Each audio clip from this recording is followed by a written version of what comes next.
Hey man, I'm trying to come out this motherfucker with my chin held high and some accomplishments under my belt, rather than just. Well, I'm 37 now. When I'm 80, and I'm talking to my niece's children, and they say, "Noni, what'd you do during all that mask time?" Mm-hmm. And I'm like, "Well, I built a house. I bought 3 automatic weapons. I built a bunker. I stocked up on ammo and built a garden. I got a camel, and now I'm growing squash." You know what I'm saying? Got a bunch of friends taking acid and looking through kaleidoscopes. And now we got a community out here, and that's why you're riding 2-headed horses. LSD's in the water.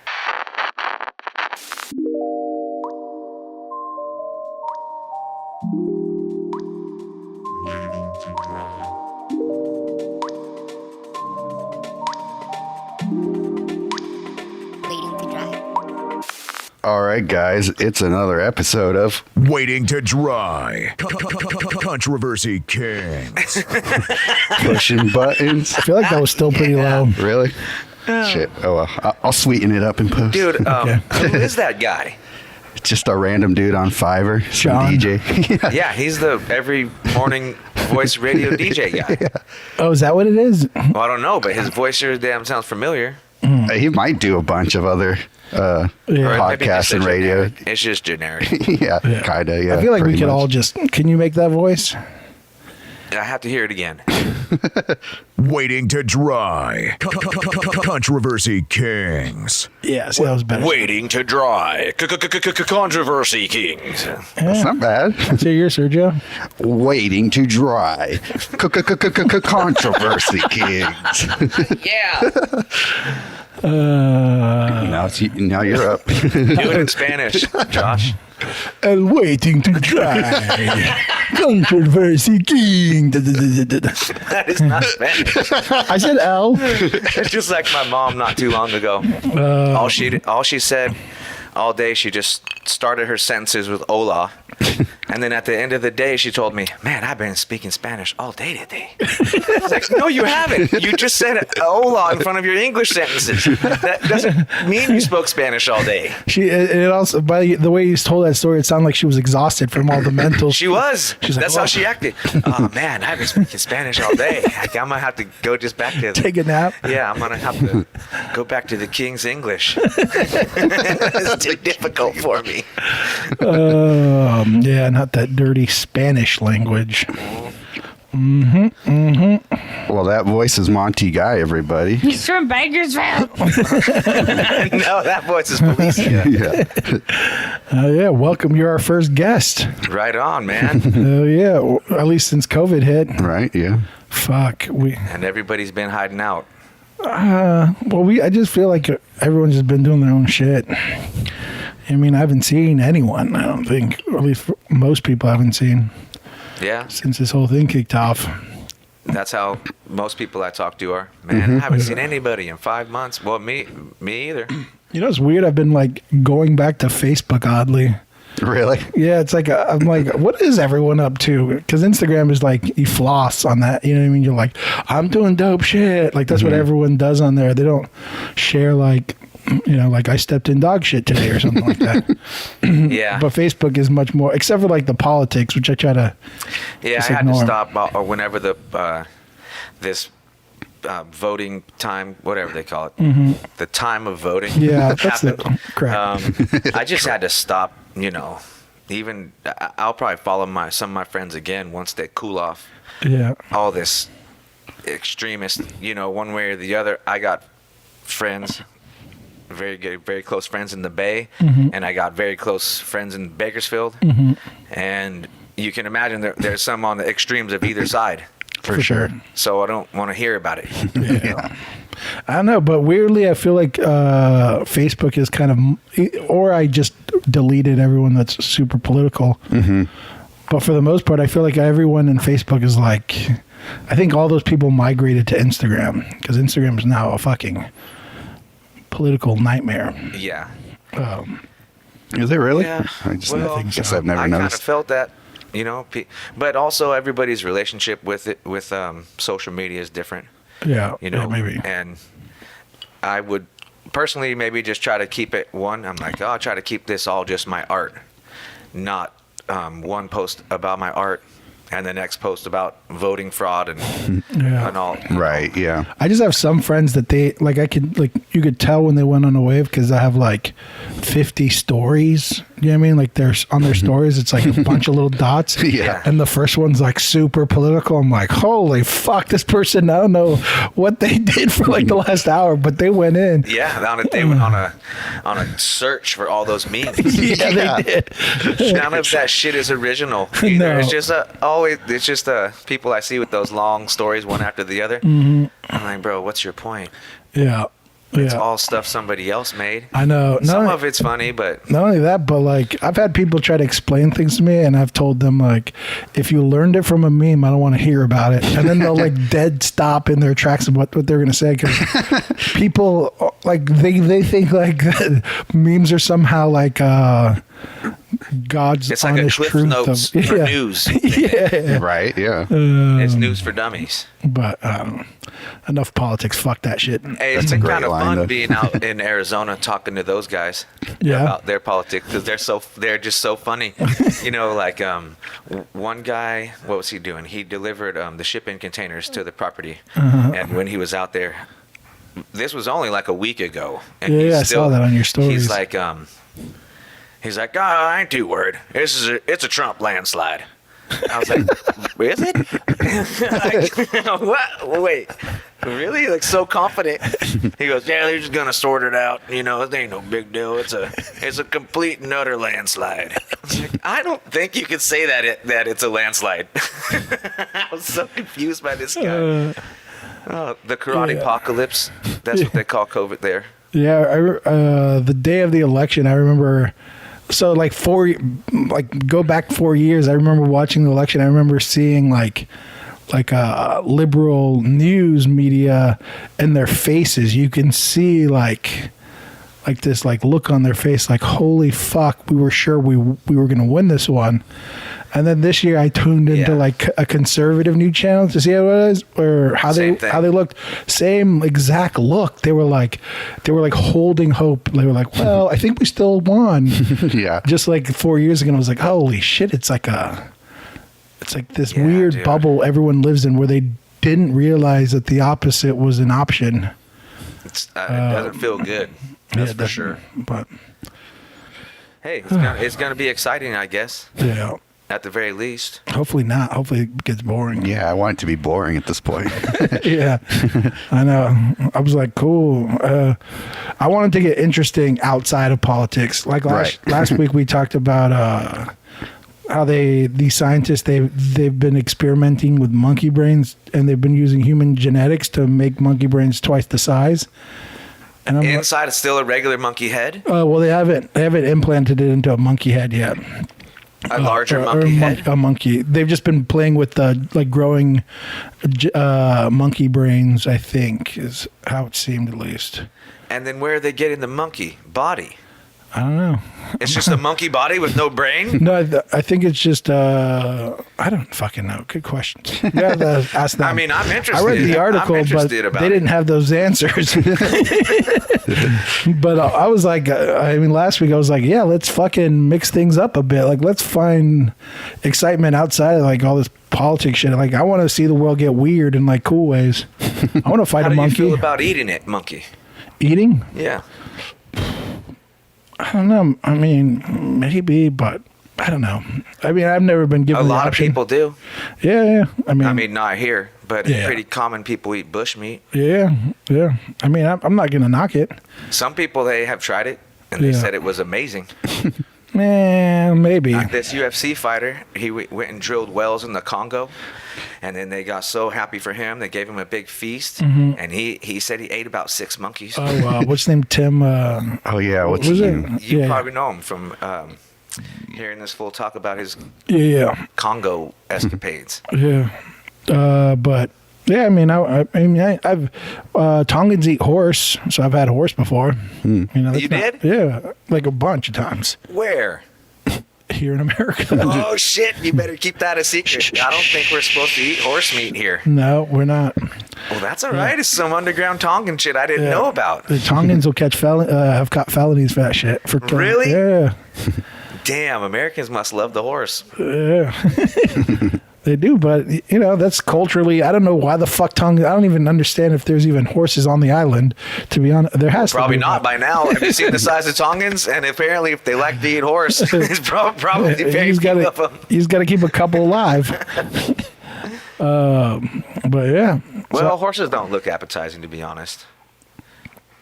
It's not great. It's honestly not that good. No. Do you remember it? You remember it being different? I've eaten it like when I was like 25. Yes. I would try it. Every once in a while, they'll like show up, and I'm like, let me give this one because it's like weed. Everyone's like, you didn't try the good stuff, or you didn't do it right. Right. Yeah, and I'm like, I've tried it a bunch, so I'll try it. I'm like, yes, they don't like it. It's super. Did they it's get it? super chewy and shit. Oh yeah. That makes First sense. of all, like it's a lean ass meat, and then any kind of like native people, they all cook the shit out of their meat. Yeah. Because they're all afraid of like disease and shit. Yeah, rickets. Yeah. I don't know what rickets are, but that sounds Rickets right. is a old Western disease where your straight parts go bendy. Oh, really? I think you're supposed to have straight legs. And then when you're a baby that has rickets, it has U-shaped legs. Is that what Crazy Legs got from No. that breakdancing crew? Steady Is it Rock Steady Crew? No, I don't know what that guy has. He's got a combination of things, I think. He's got helicopter legs. Yeah. That's for one.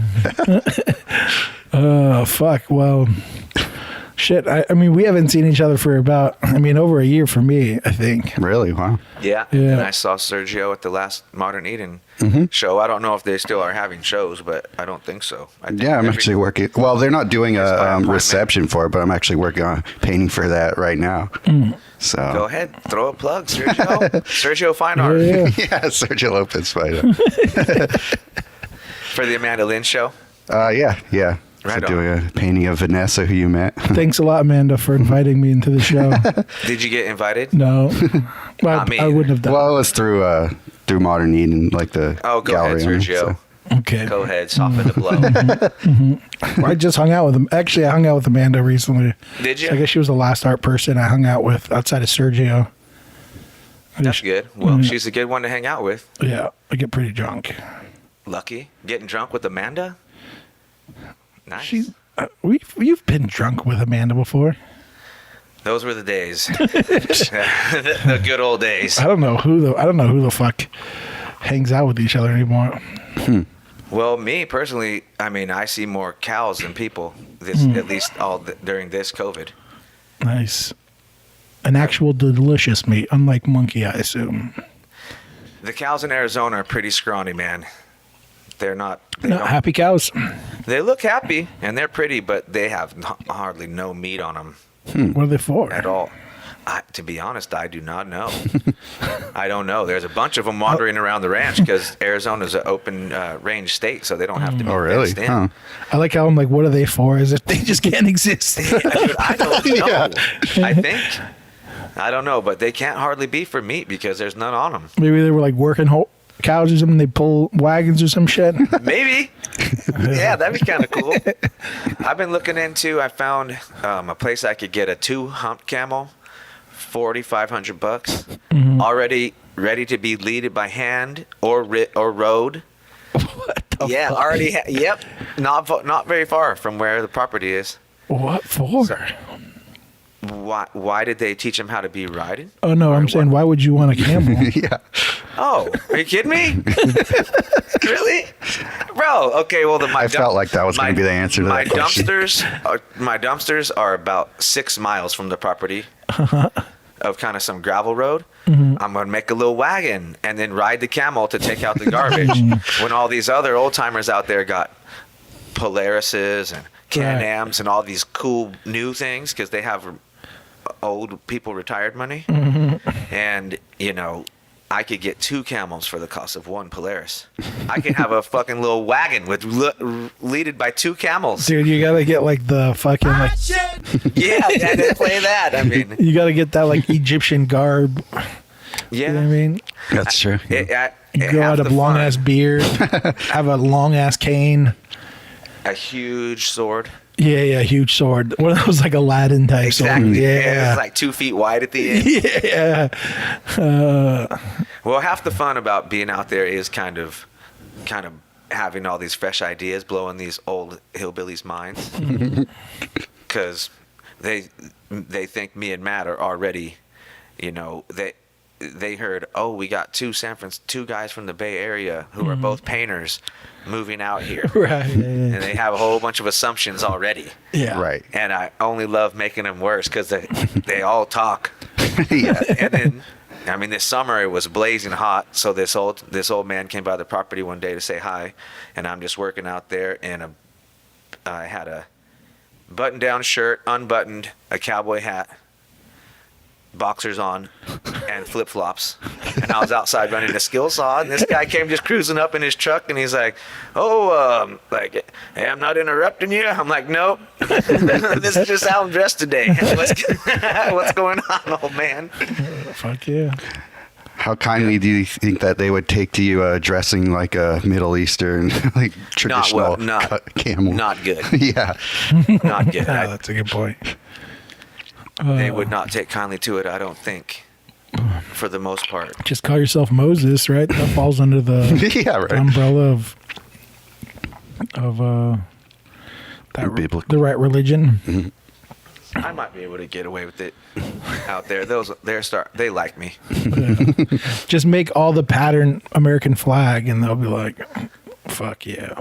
Yeah, there you go. Exactly. So the camel, I mean, I gotta get the camel, and a couple other things. Yeah. I would definitely want to have a lot of animals, but not really the norm. Instead of maybe chickens, Yeah. emus, or Oh, something. it's the norm. Yeah, not just like normal ranch animals. All right, You right. know. Oh, I thought you were naming the norm, and then you said emu, and I was like, wait. No, I don't think emus is that normal. Yeah. Have you seen them? Yeah, They I got don't think they're dinosaur very feet. normal. They're like baby ostriches. Yeah, but they're still pretty big. Oh, I know. But an ostrich, damn, you could ride them too. That'd be so great. I never even thought about that. Yeah, those things seem angry. Do you know what I mean? Like they all got beat as children. Yeah, well, they're probably having to look at all the other birds up in the air. Right. And they have little tiny baby wings with a fat body. Yeah. And they're probably, I mean, come on. That doesn't sound cool. Yeah, but I mean, that's their fault. The main thing they do great is shove their head into the ground. But that's their fault. That's a shit attribute. No one said you couldn't evolve. Yeah, you're right. They all probably started. And that's probably why they feel extra shame. They Yeah. know. They know they could do better.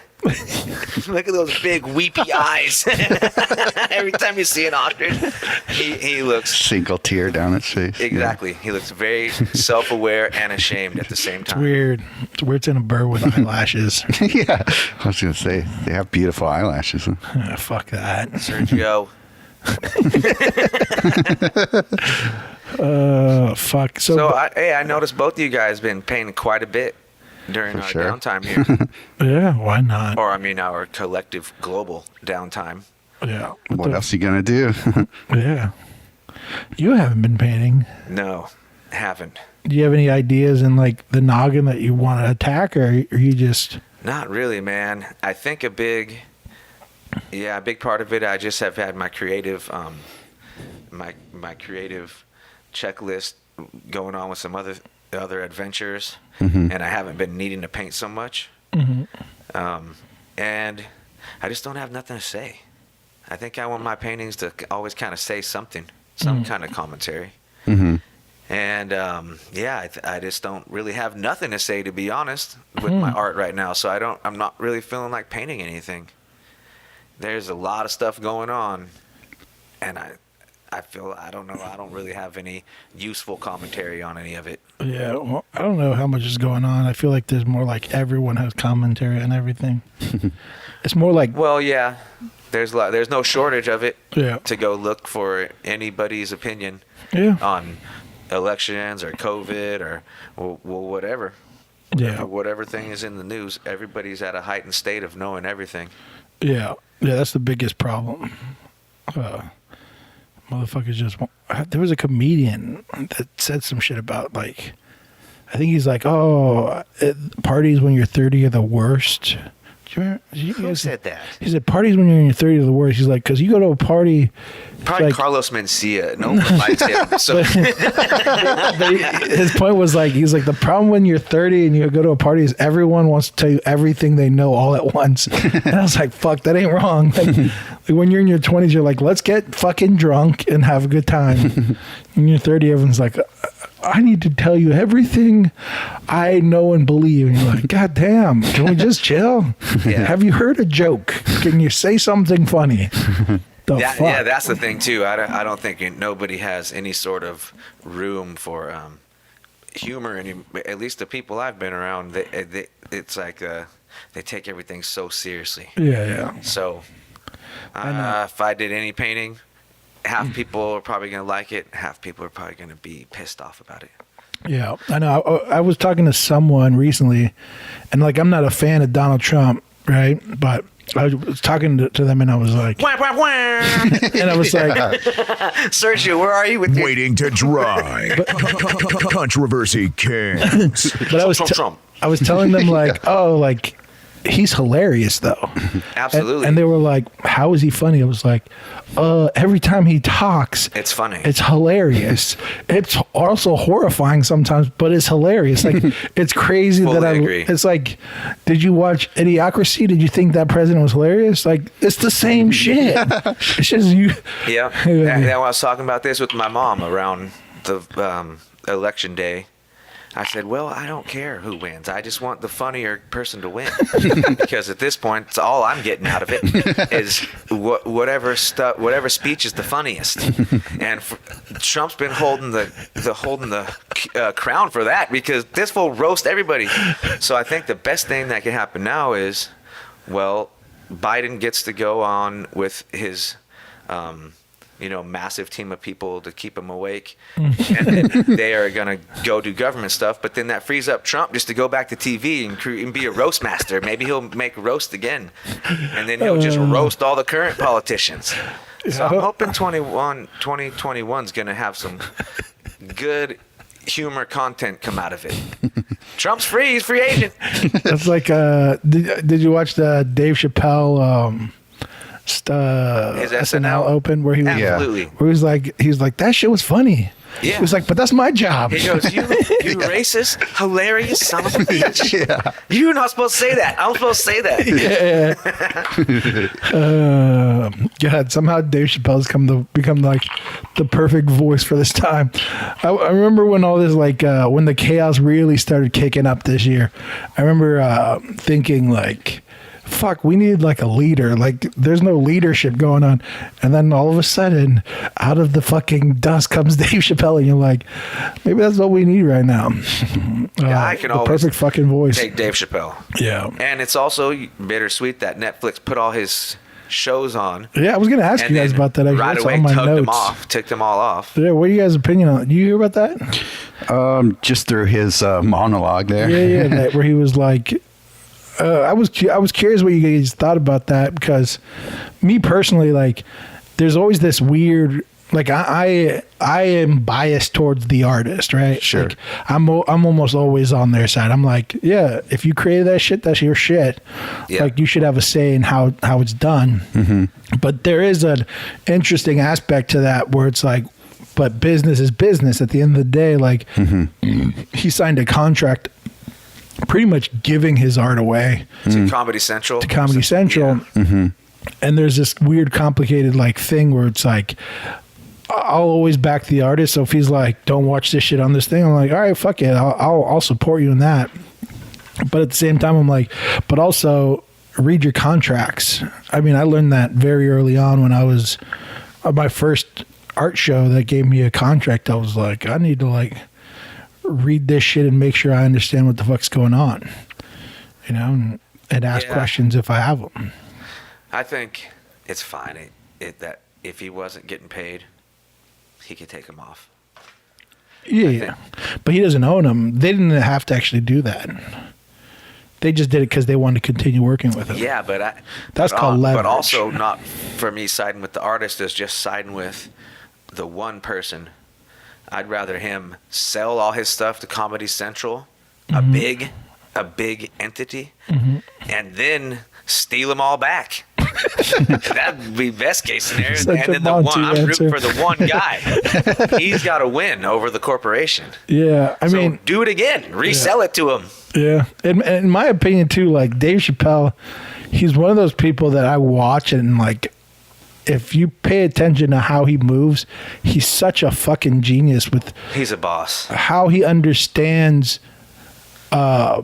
It's almost like he sees, because when you're an artist, there's moments when you can feel your voice being taken over and kind of being controlled, right? Like it's like, oh, you should do this or you should do that, or like, especially if you're gonna work more like, I don't know, corporate jobs or some shit like that. There's more say, or public art. There's gonna be more say into it, and you start feeling your voice being removed. Yeah. And if you pay attention to him, I see that. he's a man that can really understands leverage and how to keep the power of his art from being tainted by outside sources. It's fucking amazing. Like, and because he's at the highest success of his his art form, and if you pay attention to his moves, it's because he really focuses on keeping his voice pure and not being tainted. And I think he's not scared to just say fuck you to anybody. Yeah. Like I don't need it. Yeah, There's a lot of power. You're talking about leverage. There's a lot of power when you're just that type of person. for sure. Say, I don't need shit from you. No Yeah. matter if you keep coming with more zeros. Right. It doesn't matter to me. Yeah. David, show your ass. Like, you could offer me $4 million for a painting. No thanks. Right. And I'd rather go sit in a hammock today. Right. He paid a consequence, like when he walked away from that 30 million, he disappeared. And he talked about like how the fucking TV gods just would not let him back in. But he fucking bit that bullet, and Fucking old whiteys. but now he's making $100 million with Netflix. So Right, yeah. fuck it. He won. Did you listen to Kanye's talk that he had on Joe Rogan's podcast? I listened to like a little bit. I couldn't get through it. He's a bit scatterbrained. Too It scatterbrained. just for me. popped in my head. The theme I loved about it was he constantly talked about how he doesn't know how he could be so amazing and so wealthy and so successful without having an ego. He kept saying it. He goes, how did I become the 8th richest black man in the United States and this powerful and successful with no ego? I don't know how I did it. I can't even ask me. I can't even understand how I have no ego and I'm this great. It's crazy to me. And the whole time I'm listening to him, like, this guy's fucking awesome. I agree with him. I don't know how he does all that shit. I think I've talked on this podcast about how much I think Kanye is like an actual genius when it comes to shit. Yeah. But I don't know. I love what he creates. I like him as like a person. He always drives me, like, I've seen plenty of interviews him, you don't got the answer, sway and all that shit. He always drives me crazy when I hear him talk. Yes. I get such a kick out of him. But Yeah. anyways, it just Yeah. popped in my head. This guy, you're talking about Dave Chappelle, and he kind of is the real success story without the ego. Right. He doesn't really have, I mean, he probably does because Yeah. he is so major and such a, an influential figure in society and comedy in general, but he doesn't seem to have ego. Yeah. And then you have Kanye who just doesn't know how big his ego is.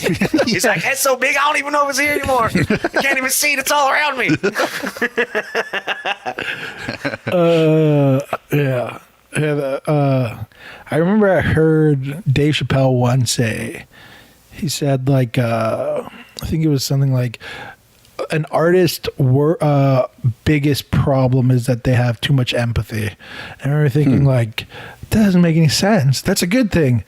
And then the older and older I get, the more I'm like, fucking cynical you Dave get. Chappelle, fucking golden nugget, like such a genius line. I mean, it's actually empathy is a really great thing, but it's also like this horrible thing that make artists unsuccessful in a weird way. I have to work on it all the time. And just for me, not really for me at all. It's just others around me that I value their opinion have told me before, you need to be more empathetic of a person. It doesn't come natural. Yeah. Hey, why not? I mean, I would say that like you could see it in Dave Chappelle. You know what I mean? Because like even the reason why he's a great voice today is because he's so empathetic. So he can see both sides of everyone's opinion. You know what I mean? Like so he kind of treads this middle ground in a really great way. But then someone like Kanye West, who I assume has like very little empathy, you know, he can create great art and be a crazy person and probably be hated by a lot of people, but it's like it's not that important in a weird way because he doesn't have the empathy to care. Which so there's like obviously different paths, but I think when I meet most artists have like a ton of empathy, and that's why I think most artists are like are pussies. I mean, I don't think they're pussies. I think they're just. I do. I said that. I think they're just. They just care about everything so hard, and there's something good to that and something horrible. That's why, they go so fucking hard in the paint with like political shit and stuff. It's like, I guess for artists, I've always really held like Ernest Hemingway in super high regard, and who's that girl who painted flower vaginas? You guys want to push some more whiskey? Georgia O'Keeffe, Yeah. not high regard. So Ernest Hemingway, that's the kind of artist I revere. Yeah. You know, that guy who likes boxing and poems about war and whatnot, and like not the person who's like, oh, this flower is such a represents all femininity. And it's like, no, it doesn't, bitch. Sorry, but hey, that's why art's so great. See, but everybody gets to love what they want. Yeah, well, that's the thing. I think that's the I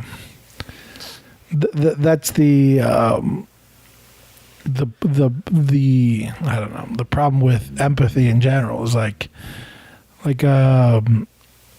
because I feel like for the most part with artists, it leans towards the suffering of human beings. Do you know what I mean? So like it's like a race to see who's suffering the hardest in order to hear their voice and whatever. But it devalues or dismisses any other voice that might not be trying to focus on the suffering of human existence, might be trying to focus on like, the like just other aspects of humans. Just anything, yeah. Yeah. It just values suffering so hard as like these people suffered the hardest, or this person's art means so much only because their life was so shitty. As if it was their by choice. Like they were like, give me their shit.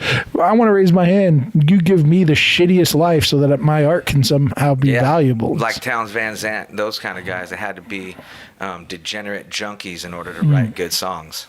Yeah. That's where they say like, oh, that other country western major stars would go take their songs for the authenticity, and they weren't living that life. They can't really write those songs anymore. Right. Yeah, and I think there is something about that as well. Like there is something about a suffering soul being able to like create great art, but I think just like every other human emotion you can capture, and I mean a love song can be great or it could be really fucking tacky, but love isn't a suffering thing, or it could be achy breaky heart, and it's both. Yeah, true. Rolled into one. Yeah, I think that shit went platinum. It's probably still going platinum. Do you want to grab that whiskey bottle?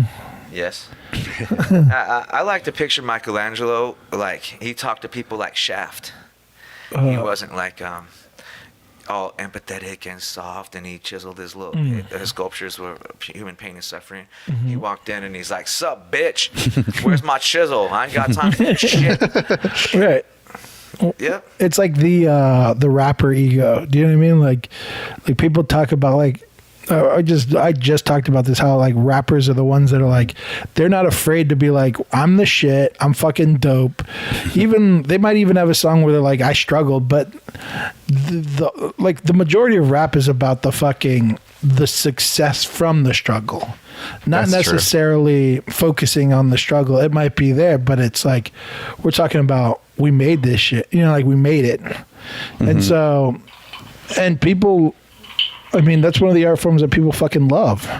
Arguably, probably, I mean, I honestly think it's the best, or not the best, but the biggest music form alive to date. No matter what anyone says, if you watch Billboard 100, there's some fucking little yak fucking on number one above Justin Bieber. And I'm like, how the fuck is this kid not known? Like, no one's above the Biebs. Oh, dude, I was paying attention to Billboard 100 because I thought it was interesting for a bit, and I would just constantly see like rappers above all these humongous pop stars, and the pop star would like pop in for like a day or two and then leave, and then these rappers would like linger there, like fucking like little boop boop, little the baby. Yeah. Shut out. Actually, I actually like baby. I actually like the baby. Me too, bro. But yeah, I bounce back and forth on Pandora between. Let me guess. Lil, all right. You bounce back from rap and country. Yeah, Lil Wayne and Roger Miller. I can see that. I go back and forth. Yeah. Oh, and Taylor Swift. She's country. Taylor Swift. I couldn't name one Taylor Swift song. And I know what she looks like because I saw Kanye boot her off stage. But I don't know what she sings or... I was just fucking with you because I feel like everyone that like... Whenever I talk to someone that lives in the country, I'm like, if you bring up Taylor Swift, they get so like... That's true. That shit ain't shit. It's like the equivalent of like, say, like a real rap head saying like... and someone being like, oh, I fuck with Drake. And they're like, Drake ain't fucking rap. You know what I mean? There's something of pop music's. I always tell. Yeah, this, I guess it's pop more than country. I don't. Yeah, know. well, Yeah. I told this to MJ. I wouldn't knock it. I just don't know it. Yeah, I don't know it even if it is shitty or good. But I might put it on when I'm by myself in the car, and Right. it might be awesome. who knows? Yeah, or you're in Starbucks and you're like, damn, I'm getting down to this thing. What is this? I don't go in places anymore. I just go to places I can be in my car or be in my truck. Like a drive-through? Is that what you mean? Yeah, like Starbucks and stuff. I don't go into them anymore. But you could drive through it. Yeah, in Arizona, you drive through liquor stores too. Oh, really? Yeah. That's cool. Bro, it's lawless. It is. Well, not too long ago, I saw this guy in town. You can also ride your four-wheelers on the road, your golf carts and stuff on the road. But you just have to ask. It's all. There's no. Who do you ask? Yeah. Well, out there they have a thing. It's the MVD. It's not DMV. I was always confused growing up here in California, thinking the DMV is this. It's Right. like the IRS. It's like a federal. Sure. No, it's blanketed California deal. specific. No, everyone got their own version. Yeah. And Arizona's version is, well, we don't mind. That's what they say about stuff. We don't mind. We don't mind. So I saw this guy the other day. He's a big black guy. He had hair like Predator, big long dreads down the back, and he had a four-wheeler driving down the main street of town, and he had a shotgun across his back with a strap around his front and a big machete on his four-wheeler. He just finished watching Walking He's Dead or just some driving shit? down the street, minding his own business. That's a regular occurrence out there, and I love it. I never knew it existed, to be honest. I pretty much thought Texas and Nevada was as like wild as it got. I just overlooked Arizona always growing up because it was just in my mind it was like a barren. They looked like Mars in my mind. I didn't know the Grand Canyon and all that was there. I thought that was in Utah. But in any case, yeah, the most wildest one is Arizona. I found. Oh my Really? God! Wow. I can't think of one restriction. I hear Montana's a bit wild too. Yes. Well, Montana, it's just a population issue there. They have that big ass state. There's only 1 million people. I know there's nobody there. So who's gonna say you can't do anything? The sheriff who lives 84 miles away. No one's gonna bother you there. Yeah, I don't know. It all sounds good to me in my head. So every once in a while, I'll get this like thought of like, God. I mean, I don't even want to fuck it. All I want to do is like be able to fucking build a giant studio. That's like my dream. Yeah. Like, I just want a fucking large studio to like. It's like, oh, I want to learn sculpting. I'm like, all right, let's just buy the equipment and put it over there in that corner. Yeah. Do you know what I mean? Yeah. And then a buddy of ours just built his own little art studio in Oakland, and he said it was $63,000 to build it, a shed in the back of his yard in Oakland. After everything Who, was Jet? done. Yeah. Yeah. I know. I seen that shit. It's nice though. It's nice. Yeah. But that's a lot of fucking money. Well, his fucking neighbor, because they built the matching shed, and that neighbor was a fucking son of a bitch. There were circumstances, but all I'm saying is He talked about it on the pod, I think. you run in. I don't think he did. Oh, he didn't. I'll put run his into business that. out there. Fuck his neighbor. Yeah. Some bullshit. I hate when people can't mind their own business. I grew up in the hood, and that shit, everyone minds their own fucking business. It's just That is the upside. yeah. It's like I throw a party till the sun comes up. Mind your business. You do it too when you do it. Like, I mean, it would be nicer if people were a little bit more spread out. Because when someone's drama gets, next door comes and somehow bullets fly by your door, you're like, Yes. all right, this shit is not that cool, man. Like, but other than that, I like it. That's why. Live and let live. Yeah. This is the only neighborhood I think I could live in Santa Rosa. This one? Yeah. I like your neighborhood. It's the only, like, I knew wilder it neighborhood. when the first night I stayed here, when you guys got the house years back. Oh, and yeah. I woke up in the morning and I looked out your front window and there was 5 like caballeros or some shit, whatever you call those hardcore Mexican cowboys who have the same rattlesnake skin boots, belt buckle hat, and the whole fucking deal. Yeah. There's these guys. We're just riding their horses down the street. Yeah. And I was like, oh shit, I like this neighborhood. I like when fools just ride their horses on the streets. Yeah. Yeah, we used to have, in East Palo Alto, there used to be this black guy that used to do it. It's just Really? we call him Black Cowboy. He's just very creative, obviously. Yeah, nailed it. Yeah. There's no He's short and sweet. It would be weird if we Short called and him sweet. something else. Yeah. Why complicate it? But yeah, he would just ride his horse around, and you're like, "What the fuck? Did I just see?" Like, I love that shit. Me too. So yeah, I agree. Your neighborhood's pretty good. And Yeah. if you could walk to a taqueria, that's if I ever have to live in a town again, that's where I choose. Yeah. I live near the taquerias. Yeah, that's where I had to live. That's fucking great because they stay open till 2, unlike anywhere else in this fucking town. How bad has it been here? What? Well, just closure. I told you earlier, Arizona felt hardly none. Shit didn't really close down there hardly at all. Well, we've been. And did you just? This city's never left purple. I mean, is that bad? Is that like a? that's like when we're trying to get out of purple so we can reopen, and we're like the only. I think we're the only county in California that didn't get out of it. Ever?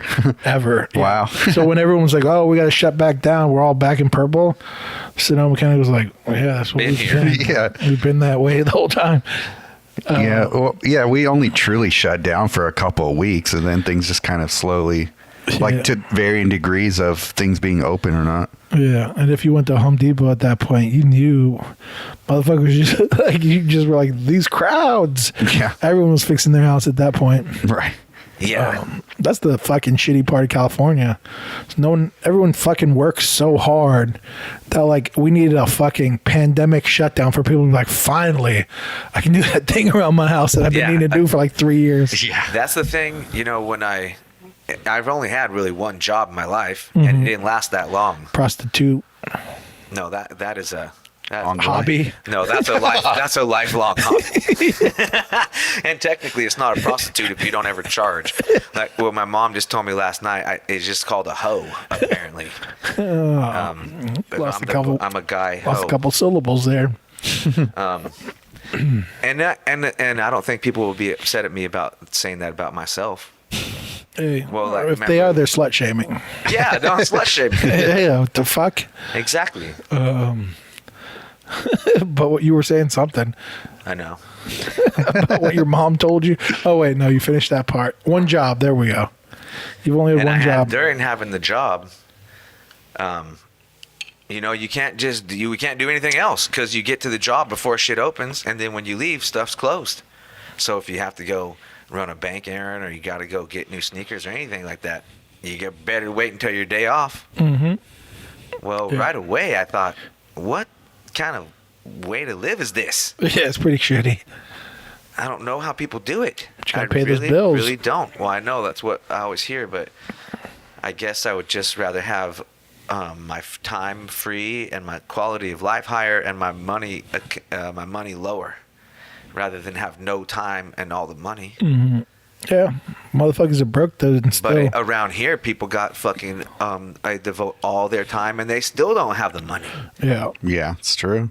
the system's set up to fuck you in a weird way. It didn't used to be. That's like It's kind of like our generation is on the forefront of really feeling that shift from no Yeah. longer could you have a regular job and have a good lifestyle and raise 2 kids if you were only a waitress at IHOP, yeah. which you could do in the past. I know. I always Nowadays- tell MJ it's women's fault. I always say when everyone got a second income in the house, all the fucking prices of everything went up. It's like we should have just played it cool. Everyone should have just been like, everyone's got only one job. Yeah. But everyone wanted to fucking. That's the problem. Is like everyone was like, how do you get an advantage in this situation? So you're like, all right, we both work, and then you both work, and then they're like, all right, now prices shoot up. Right. Because fucking everyone just doubled their income. And that's why I'm getting into polygamy. That's the next Good deal. the next situation. Fuck us, double income, quadruple income. Yeah, and the only way to get get a lot- boyfriends get too, a- because they earn a higher wage. Yeah. So yeah. you could have Why not? wives and boyfriends, Why not? and just then you're rolling in dough. Yeah. You know what I mean? yeah. Yeah. So business strategy for anyone listening. Right. Yeah. Yeah. It's been fucked. I mean, I was joking about the woman thing, so no one get mad at me. But it's the way the fucking system works. You try to get an advantage, and if more people get the advantage, then they fuck the system again. You know what I mean? It's like if you have an advantage, you get rewarded, and then if there's like a tipping point. Once enough people have double income, then they're like, cool, shit's going to shoot up. We're all fucked. I feel going into this sort of next chapter of life, what we're all collectively in, the idea of sort of the super rich people using the poor people like myself as their errand boys, that's going to go up tenfold. Because that, in my experience, I've had a lot of wealthy people paying me for a very remedial task that they just legit could not do. Probably because they were raised wealthy, or maybe they just grew out of the idea that they have to do any of that shit for themselves. So, I mean, me and Matt getting paid $50 an hour to go move someone's sectional 2.5 inches when they have the tape measure stretched out, and it takes us 3 minutes and we get $50 for that hour, Right. because they weren't capable of moving their couch. This is stuff Well, that $50 is nothing to them, right? You're right. It's nothing to them, but if we do 3 of those jobs before lunch, we got $150 and we've worked nothing. That's Yeah. not work Yeah. at all. A lady would pay us $50 an hour just to take her compost bins out Right. and stuff like that. Well, I'm not above any of that shit. There's reasons why I don't ever want to have a job. It's so I can just take those little tiny jobs.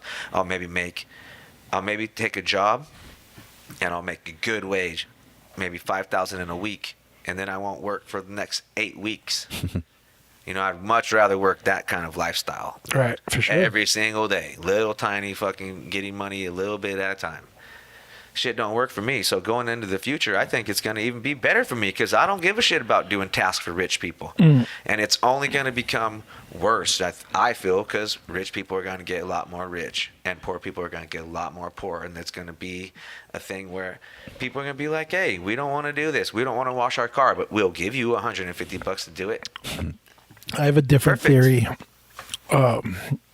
Here's my theory is that that most people that are rich do it because they do investing, right? Like they don't work a normal job; they just invest their money.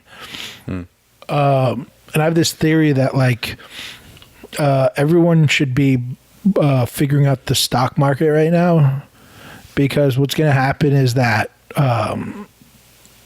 stock apps are just going to become more and more popular, and everyone's just gonna like start investing money. And I think that's a big reason why the stock market didn't get fucked during the pandemic. No matter who wants to take credit for it, I think people were at home and then started picking up these little apps like Robinhood and shit like that. And they started investing little bits of money.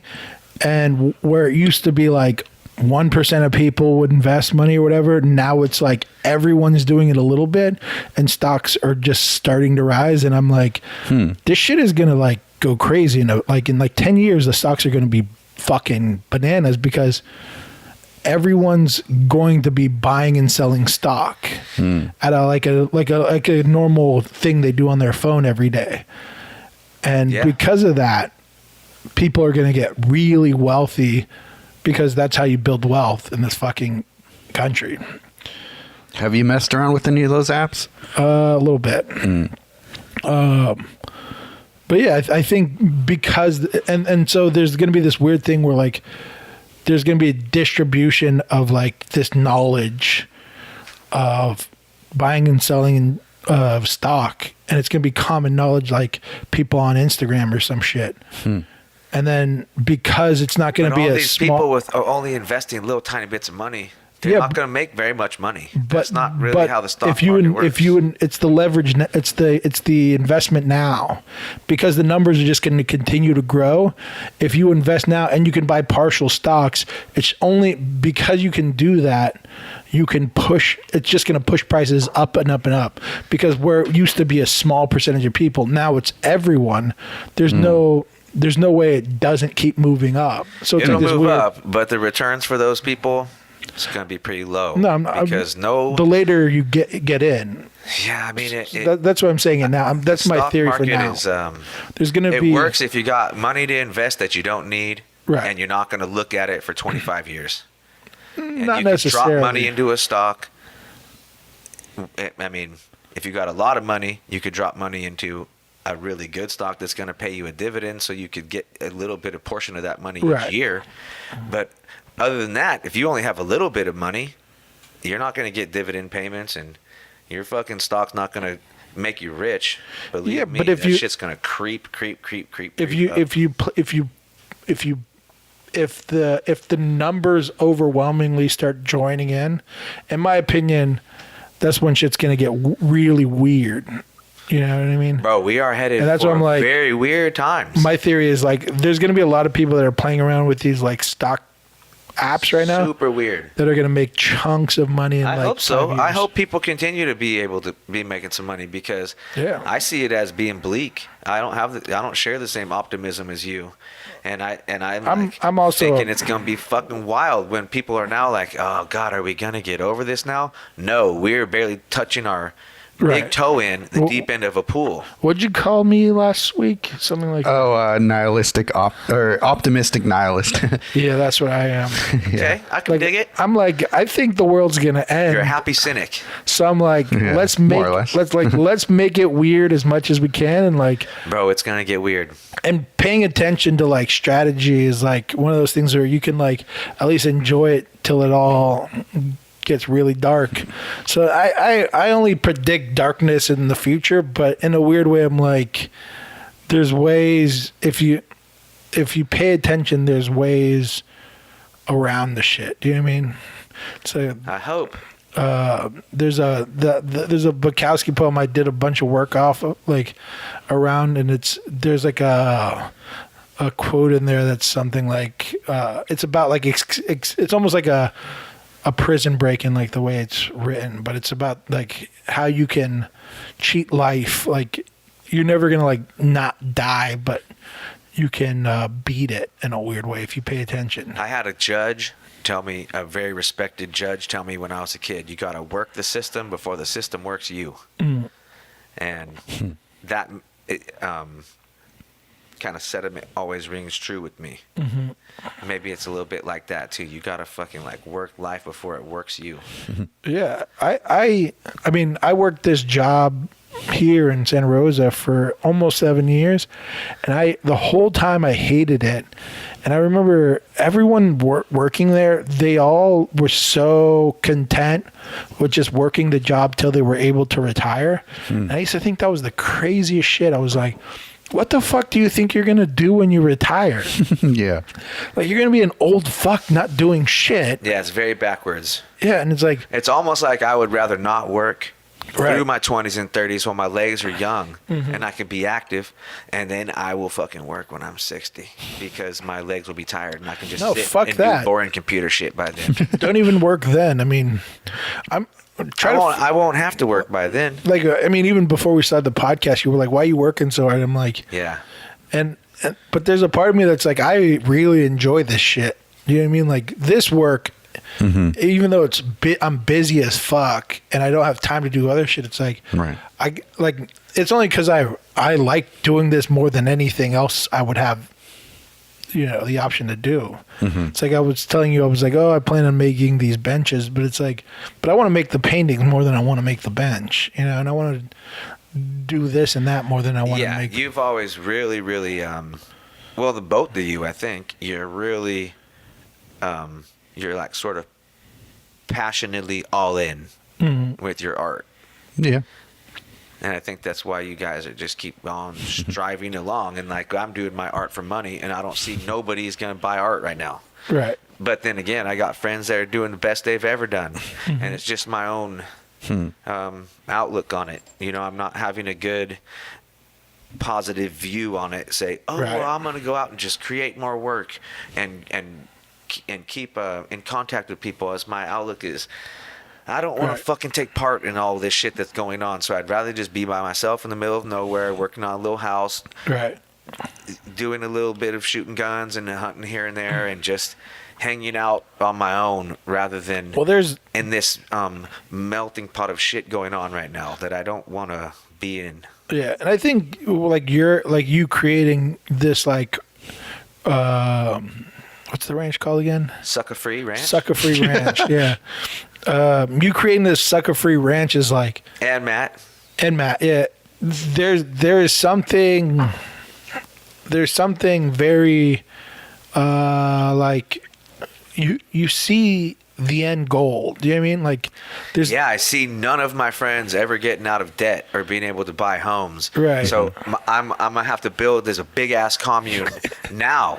So in 5 or 6 years, when all my people are gonna start to become indigent, they have a place to go. Right. I'm gonna put in a library, swimming pools, all sort of little community. Kind of replicate what I saw as a teenager when I was wandering around the islands, living with communes. Can I ask you something? Yeah.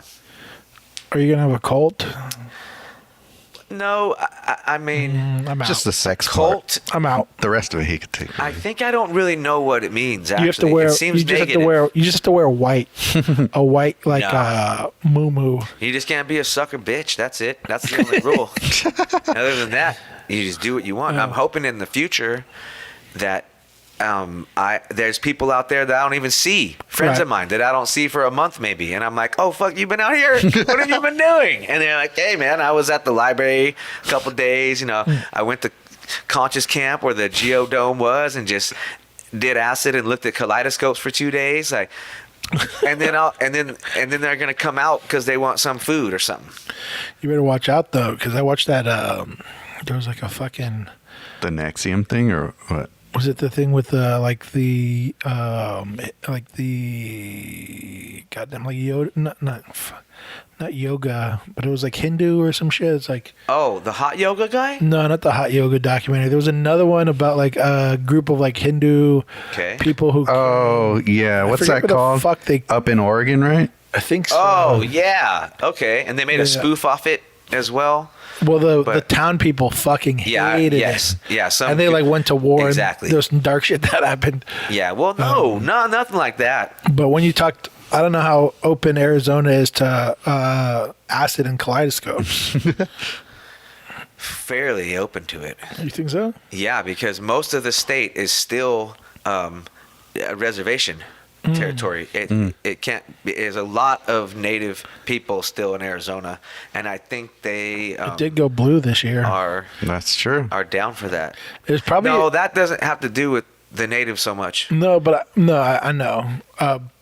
But there are these weird pathways that weirdly align. Like for instance, like the same guy that's gonna drive that through a town with his fucking shotgun on his back and his machete in his hand is also the like very similar to like a hippie. Do you know what I mean? Like they're like one like fucking gene difference between the two. Yeah, I fully agree. And so People look at a lot of these guys, a lot of these rednecks, got gun-toting, American flag waving people, and immediately it's all the bad. They think, oh, that person's a Klan member, and that person's a... And not really. That guy's a dad, and he just wants to protect his kids. He's just because he's got a flag and a gun on his belt doesn't mean he's a Klan member or that he wants to beat up Mexicans or anything. yeah, I don't know why.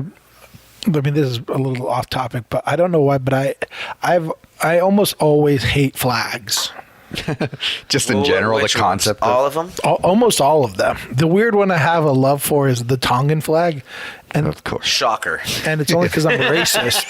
Yeah.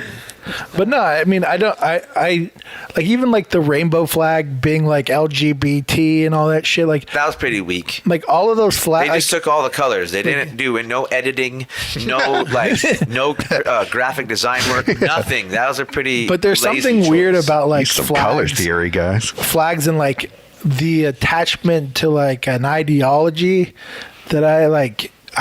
I think it's the artist in me that hate that like can't like I just can't get behind it, which is weird because we're all about like images and how they contain like narrative in it, right? But when it comes to a flag, it's like there's so much it represents that I'm just like I things are too complicated for that flag to like encapsulate that. Do you know what I mean? Like, Right. In a way, yes, I agree with you. It's very idealistic. but this is only me. For I your don't thought. give a fuck if people Ideally, have any flags they rock. we would be a global people, and there wouldn't be that. That's sort of the utopian idea, I guess, for humanity, where everybody is just a global people. I think that's But even naive of an idea. Well, you could be naive in what do you call something that's fake? Hypothesis. Like if you're just hypothesizing, it can be naive. Right. In its ultimate best state. It's not a Right. reality. But that's what you would think. Everybody's a global people. But that is obviously a naive thought because at the very least, I mean, if you even take babies and just put them in a room and they not taught anything, they're going to divide themselves up as they grow. It's just a human nature to do that.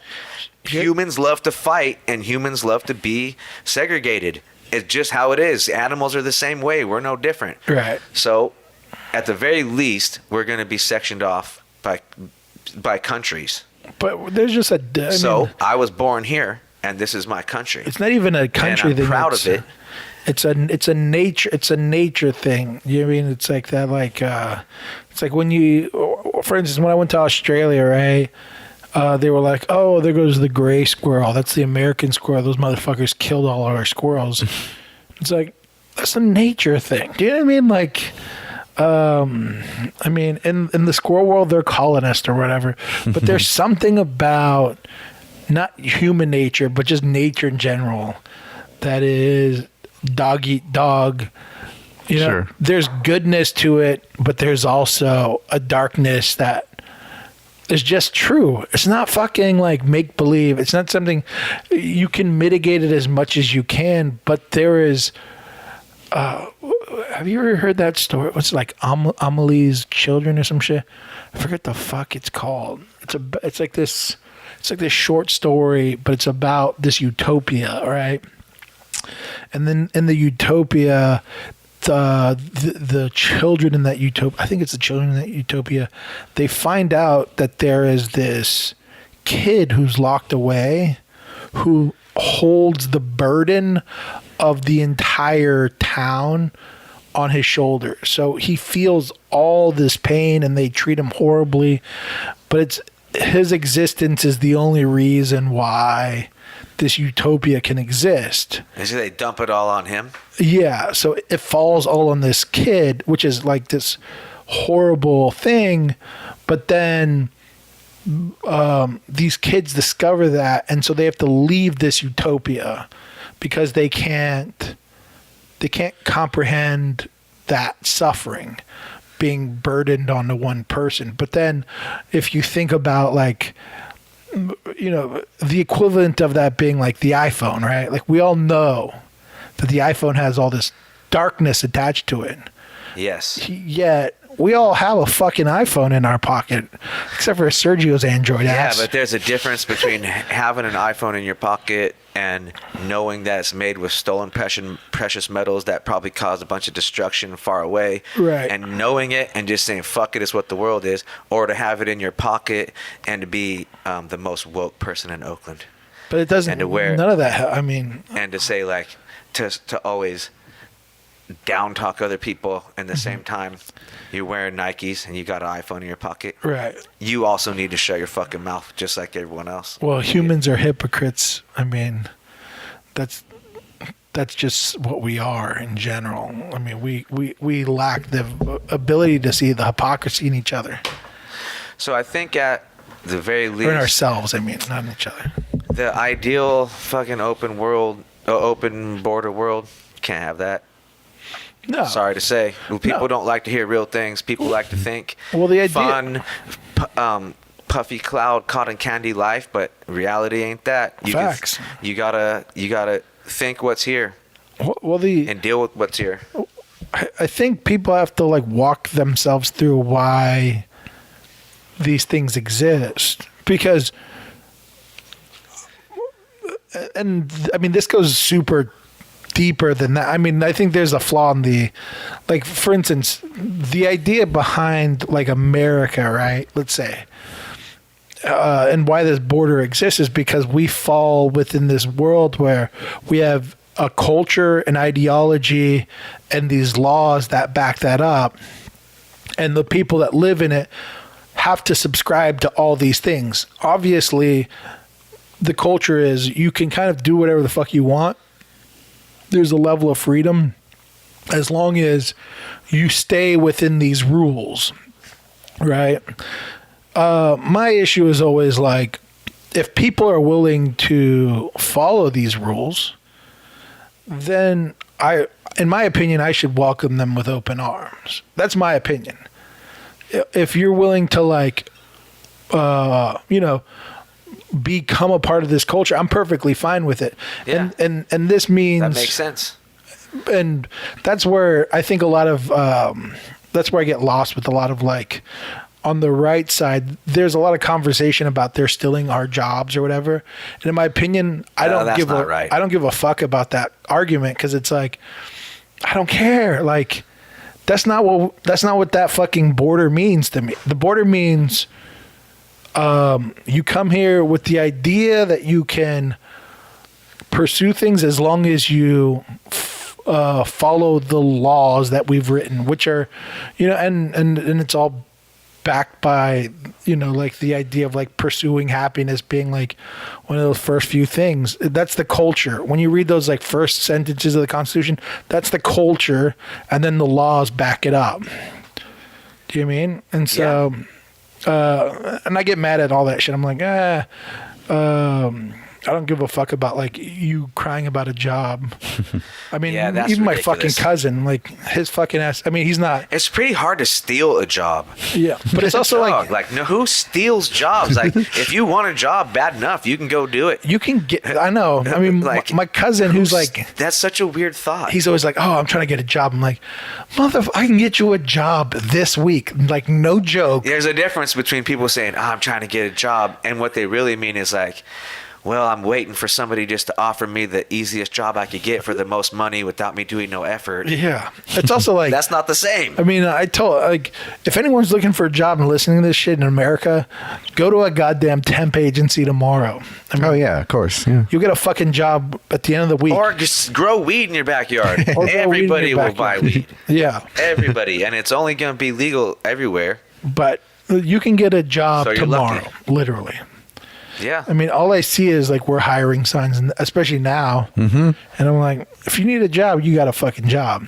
Yeah. But you know what I also thought at the beginning of this COVID thing? What I had told Matt when I was just out there at the ranch with only him, thinking, looking at the news A and stuff. coyote howling at And the my bow. thought to him was, people aren't aware of the life that's available to them because they're constantly on the hamster wheel. And Right. if you now, is at the first it was supposed to be 2 weeks. Remember the 2 weeks? Sure, yeah. That's what we did. Close down. Yeah. That's So what Santa Rosa did. when I got this news, the initial 2 weeks, right away I told Matt, hey, half these motherfuckers are not going to go back to work because they have, after those 2 weeks is up, they're going to realize like, man, I got to play with my kids.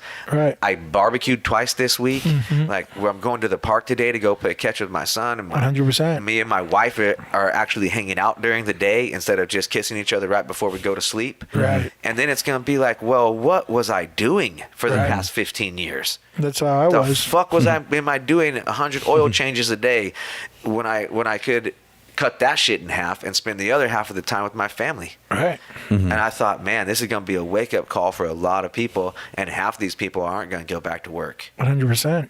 And that was only after 2 weeks. So now after how many months, maybe that's going to be true. Maybe people are going to be like, man, fuck your old system. Right. We're tired of trading away all the minutes of our lives for basically nothing.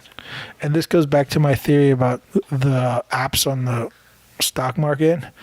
I think when It's passive income. I think when people sat around and started thinking like that, I think they started thinking, how the fuck can I make money outside Without of a doing job? that shit that they And I think that's why my theory like crept in. I was like, there's gonna be a shitload of people that are like, oh, this is like a legit thing. Like, you paint pictures and sell them. I It's can make, easy. yeah. That shit ain't that easy. Just paint little pictures and sell them, bro. It's easy. Money in the bank. But yeah, I don't know. That's what people think when you do art for a living. I know, Bro, just do a little painting and sell it. 5 racks is easy. Your job is so easy. Yeah. You never had to do no grinding in your life. I've worked really hard jobs too, and I'm always like, art is probably the hardest job I've had. I mean, it's not necessarily the most physical job I've ever had, but it is definitely the most complicated job. Yeah. There's a lot of moving parts of that bitch. And a lot of the job, well, like I said, I've only had really one real job. I had a bunch of little short time jobs. Right. But those jobs I could do stoned, hungover, drunk, tired, and lots of times art can't. It's got to be good. The art's got to be good. And if you paint too drunk, too hungover, it's not good. You can't just like fake it through the day. What you could as a grocery clerk. You could just sleep through your day and you still get paid. I think I can count like the amount of times I've been drunk and painted on one hand. It just doesn't work. The times you got drunk and painted on one hand. Yeah, like Painted on his hand while he was drunk. It's a weird thing you do. We've all noticed. Every time Josh gets drunk, he just starts painting his left hand. It's the weirdest fucking thing. and he counts it out loud. Number 87, guys. It's number 87. 87 time I've done this. He's going for the record. Oh, fuck. Yeah. Yeah. I mean, I've seen you. I don't even drink when I drink a lot. We've noticed. What is this? The whole town has noticed. What is this? But for some reason, like when I'm painting, it's like I got to be clear of mind as much as possible. I'm in my own.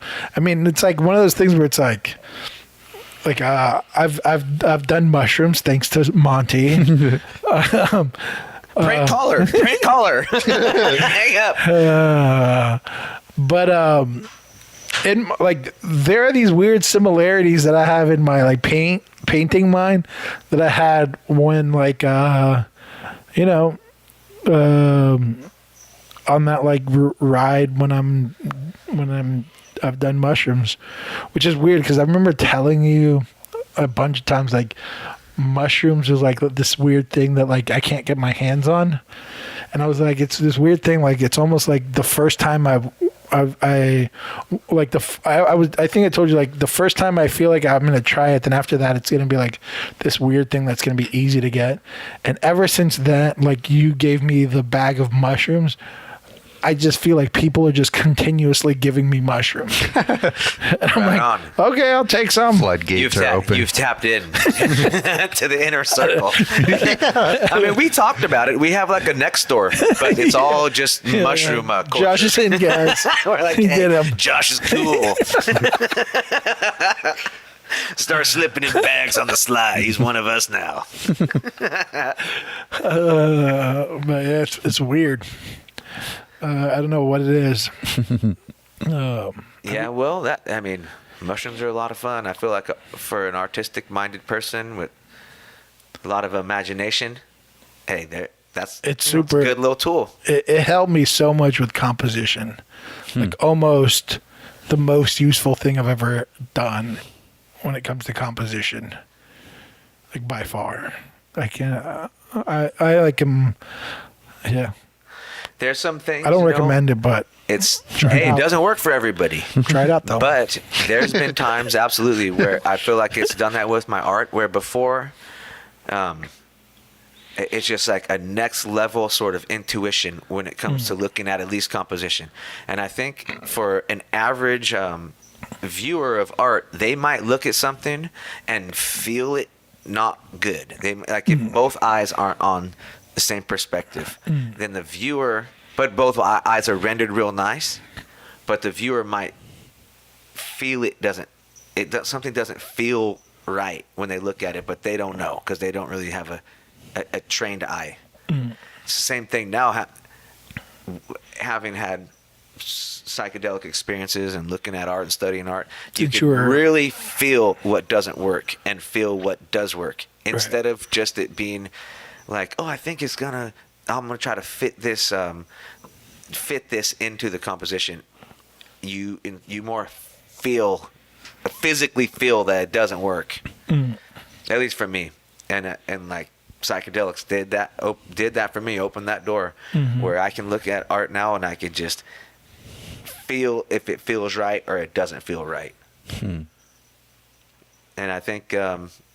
I don't know. For me, it's people who paint with intention. If something's there, and it's, if something put there intentionally and it doesn't feel right, that's why it's there, to make you not be comfortable. Right. Maybe the painting's not comfortable. Maybe it's 100%. Not a comfortable subject matter or something, and they did that on purpose. Right. They put something so just out of the flow of how it should feel, because it's a depiction of like Christ on something, something heavy. 100%.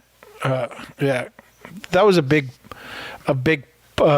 part for me, was like the what forces your attention, and then how can I use that with like what you were saying with the intention of like, how can I use that with my intention of forcing people to almost be distracted or some shit? Like, how can I use distraction as a tool in my art? You know what I mean? Like, because that tells you something about the piece of like, why is this thing distracting me when obviously the viewer wants me to look this way? And that whole idea is so like interesting. I mean, people always talk about like tension, the tension, but it doesn't necessarily have to be tension. I mean, me and Sergio once, or like recently, had a podcast where he could not keep his eyes off these fucking hardworking men on a roof because he just huge. I just appreciate the value of hard work. Huge boner, huge. Sergio was just sweating and Men just doing hard labor. drooling. Hard work gets me off. What can I say? Yeah, he was ready to start his polygamy group that day. I'm gonna grab a beer. Drugs are bad, okay? It's a bad thing to do drugs, so don't be bad. And we're back.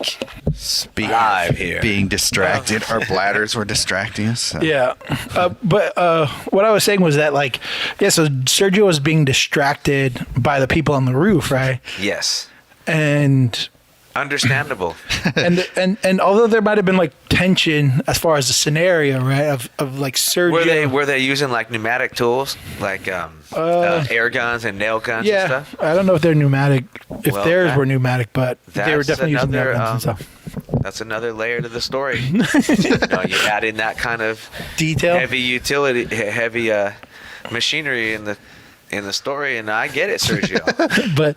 but there's something where like for instance, there might have been tension between me and Sergio, right? Not like real tension, but like a bit of like comedic tension of like, Sergio, can you stop looking at those fucking guys with their shirts off, glistening, drinking a Coke in the background?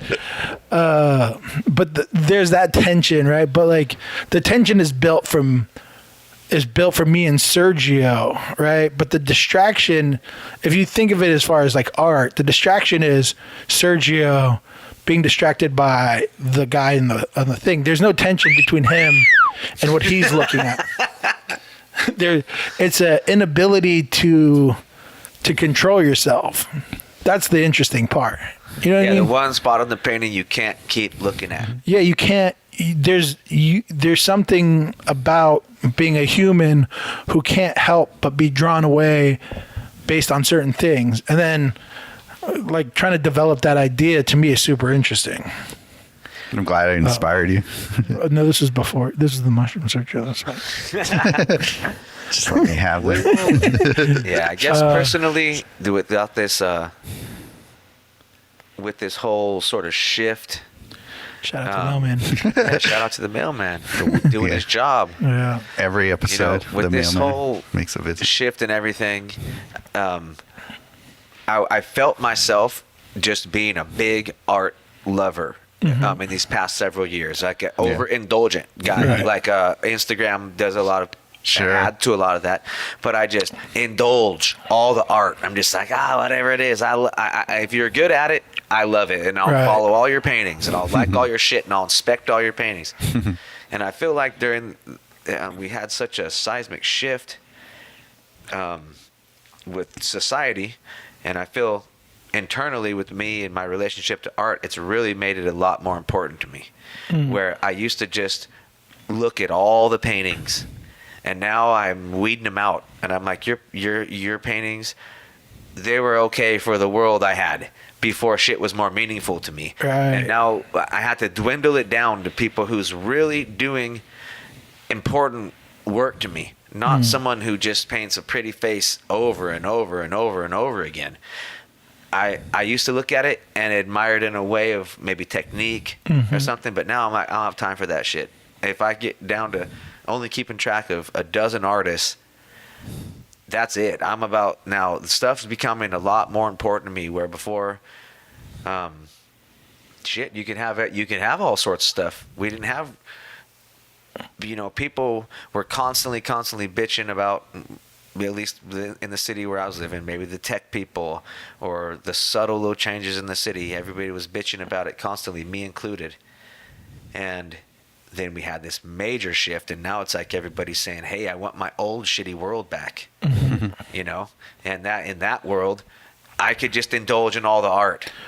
And now I'm like, no, fuck it out. I want to only focus on important shit. So who's out there really doing stuff that's speaking, has something to say. That's Yeah, I totally get that. And in a way, I think that's why, like, when I'm like, I want monkeys to, like, I want to fight monkeys and shit like that. Like, there's something about, like, like the stagnation of what we've been existing in Do you know what I mean? That like has kind of been shaken up a bit. And Yeah, although absolutely, it's been shaken up a lot. Yeah, and although it's exhausting and stuff, I'm like, let's get weird a little bit. Like, I don't want, like, I mean, Bro, I'm not trying to buy fucking camels and shit out there. Yeah. Like, I'm with you. Let's Yeah. get weird. We're going into the next chapter of Yeah. life that's going to be so fucking weird. Yeah, where we still have basically cavemen Mm-hmm. and Teslas. Yeah, by the way, I'm 2% Neanderthal. I just found that out, and that's 95%. I'm in the 95 percentile as far as like Neanderthal. Huh. I'm a fucking caveman. Where'd you figure that out? Those DNA things, MJ made me take one. I'm scared to do that shit. I didn't want to. I think they're going to come look for me if I do it. Literally, I made MJ. That was MJ's gift. Was that I would take one, and I didn't even buy it. I was like, you have to buy it, you have to do all the things. All I'm gonna do is take the test, and that was her birthday gift. Now she knows. Yeah, now she knows. I think if I come back I'm half white, half 12%, Tongan, just like if I come back 12% ape, they're gonna come get me no. and try to do tests on me. No, you're not gonna be. You're not gonna be 12%. Bro, look at this, how hairy I am. No, you're gonna be like 18%. Still probably well above average. They're gonna come try and figure out why I'm able to just drive cars and Barely, walk around. They're like, we heard he drove a car across the Bay Bridge like a wild man. Yeah, just recently. You hear about that monkey in Arizona that owns a camel? It's wild. He walks him around and everything. But no, I'm with you, man. Let's get. Hey, we're going into some very turbulent times. If anybody that can do the most basic of math can understand that businesses can't survive. If you're only giving businesses 10% of capacity and they're supposed to make more money than they ever have, that's simple math equals in failure. 2021, this is what we're going to be dealing with. So if everybody's going through catastrophe, we might as well like ride the wave and get weird. Agreed. You know? I agree. And around here, I'm glad you guys are up here a little bit, out of the Bay Area. You know, I guess you're the greater Bay Area. Or North Bay. Yeah. But North Bay is so In fucking the city, I'm telling you, weird. I spent a week there walking around. It's, man, what a sad state. Yeah. And the people of my family and loved ones that are still there, I really hope they can find like better things on the horizon for them, because it's not there. And they're grasping at something that does not exist. Well, it's hard to pick up and leave. Do you know what I mean? Like for you at Monty, I carry like you're a different breed. a low overhead. Yeah, you Sure. you could pick up and leave at a whim, but for some people, this is like everything. Rooted, yeah. They just dug in as deep as they could, and especially if you're in San Francisco, where San Francisco was fucking pulling weeds nonstop, so these motherfuckers had to dig deeper. You know what I mean? And they had to like really dig deep, and then this shit kicks off, and they're like, "You guys should leave now." And they're like, "I fucking fought this hard fight for like the last 6 years of people getting kicked out of the city, and now." Now it doesn't even make any sense. Like you got to be a little fucked. Bro, I am not nonchalant in saying, you know, oh, I did it, you do it. You know, telling I know. Believe me, I know what it is.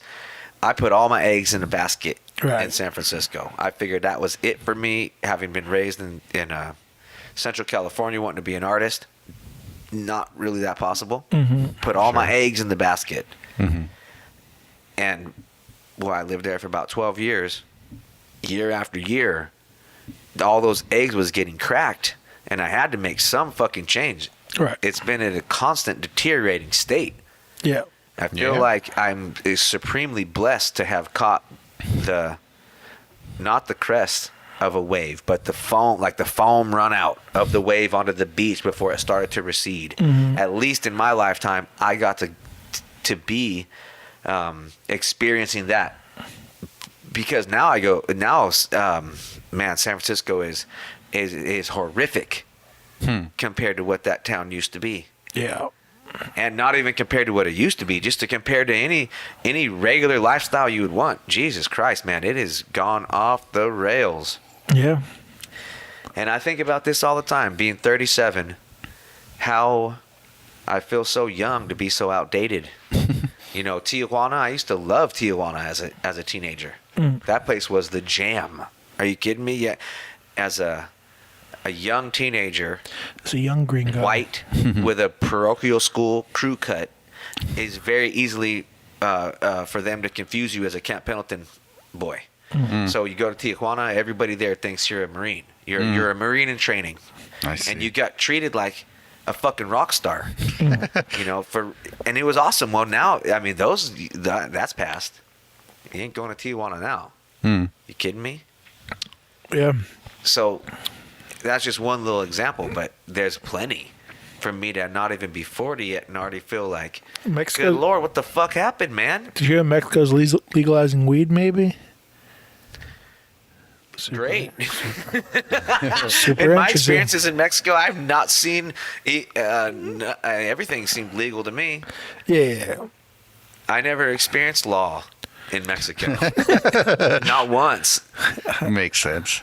The only times I saw law was people getting rolled.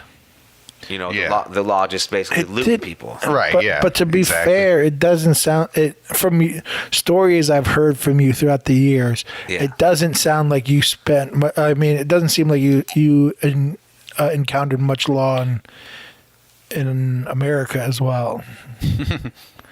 Yeah, I've been able to skirt it, I guess. I don't know. I try to be a very good guy, but it's no secret. I come from a long line of hard asses and outlaws. And Yeah. I'm just carrying the torch. Right. For sure.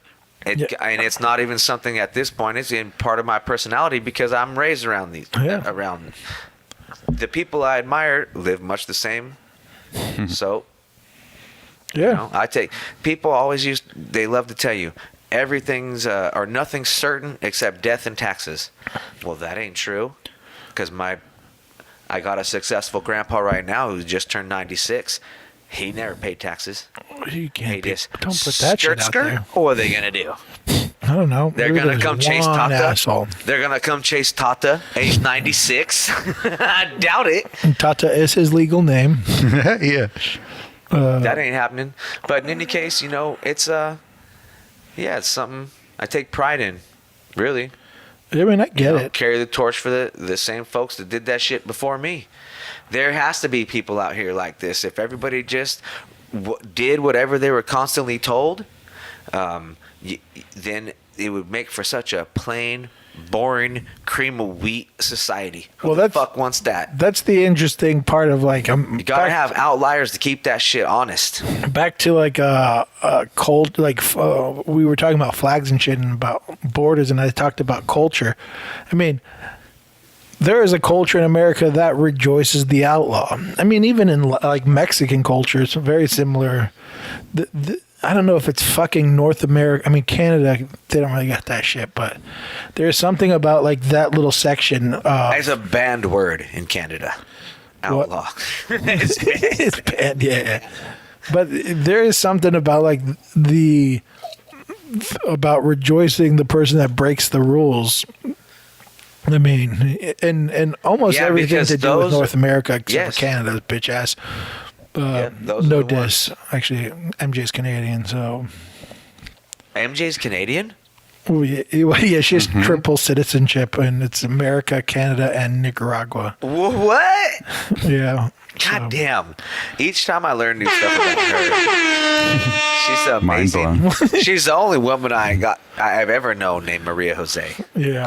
Such a strong ass name. That's funny. Vanessa she- brings that up all the time. She's like, her name is Maria. Who's like That's gangster, right? It's like That's Mary some Jo. OG. Probably that's some Joe. OG Nicaraguan cultural shit. It's I mean, it's like Mary Jo or Mary Jane. They're all Yeah. like, All my Well, Mary hillbilly Jo's family, closer. they're all Yeah. my cousins, Kelly Joe, Shelly Joe, Lindy Joe, Right. Jamie Joe. And then, but that Joe is like short for Joanne, though, right? No, it's just J-O. Right, but like that's where It's that long comes for from. J. It ain't short for J. It ain't short for anything. It's short for 8 kids. Yeah. I'm just kidding. No, they all got it. They all have that same middle name. See, For this is reals. the problem is like with today, I said a joke. Like right now, I said a joke. I should have just sat on it. But because everyone's so offended, I should have known Monty. I was like, yeah, it's short for 8 kids. Having 8 kids. It's a good joke. I didn't need to like, just kidding. But, Well, but I feel like so many people are so sensitive nowadays. well, but they all have the 8. They all have those amount of kids. So it's just the truth. Kids. Yeah, I mean, but if they didn't, it was still a good joke. Yeah. Yeah. But my hillbilly family And that's why got a lot of MJ kids. just popping them out. No, you guys don't have no kids yet. So you're No saying kids. MJ What is the actually a fuck, redneck actually? name if you really think about Yeah. But it's like a maroon neck. it. Maroon neck. Hey, do you know where the term Burgundy neck. Do you know Burnt where umber the term neck. redneck comes from? Do you know, Josh? What's that? Where the term redneck comes from? I did learn this already. And it kind of is relevant these days because everybody's wearing handkerchiefs and stuff around their face, but it comes from wearing a red bandana around your neck. When while the West Virginia coal miners decided we were not getting paid enough to get our lungs ruined, so we need to form a union, they all formed their union. And in order to do a standout and differentiate themselves from the others, they all wore a red bandana on their neck. I think I have learned that. I remember when I Useless facts from Monty Guy. I remember when I I got a like, shitload of them. my assumed meaning for that was always like white people burn. Do you know what I mean? They get Right, rednecks. yeah. Yeah, you would. Working out in the field You or whatever, would. getting. You think that's it? redneck. White people burn, working Yeah. in the fields, they get rednecks. And when they call Mexicans wetbacks, you think they could, because they're always working in the fields too. I thought it was No, that was region- from, yeah. What is it from? Crossing the Rio Rio Grande, yeah. yeah. Right on, Sergio. Or like Italians being called wops. That's like Without without paper. paper. Wet yeah. ass pussy, I thought. But yes, that as well. Yeah. Yes. What's this without papers nonsense, dude? That's But Excuse me? all that slightly shit, I different, but mean, all that shit is super interesting to me. Like the origin of terms and shit. Yeah. Me that's too. true. Super interesting.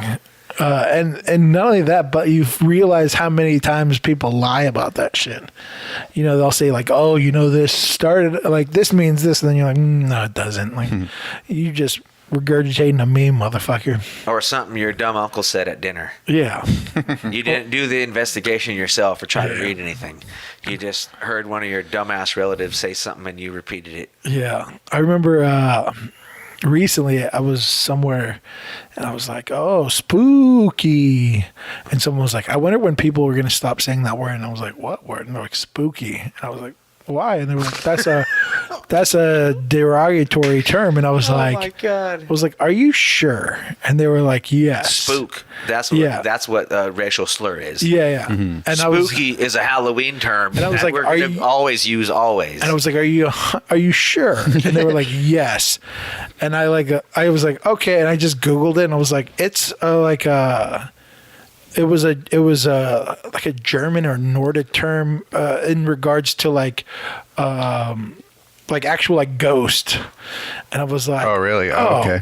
Okay, well, that's what it actually means. Like that's what it that's what the word derived from. I'm like, oh, that's it. Have you? Who the fuck was? well, you live in the land of the offended. Have you you know the term gook?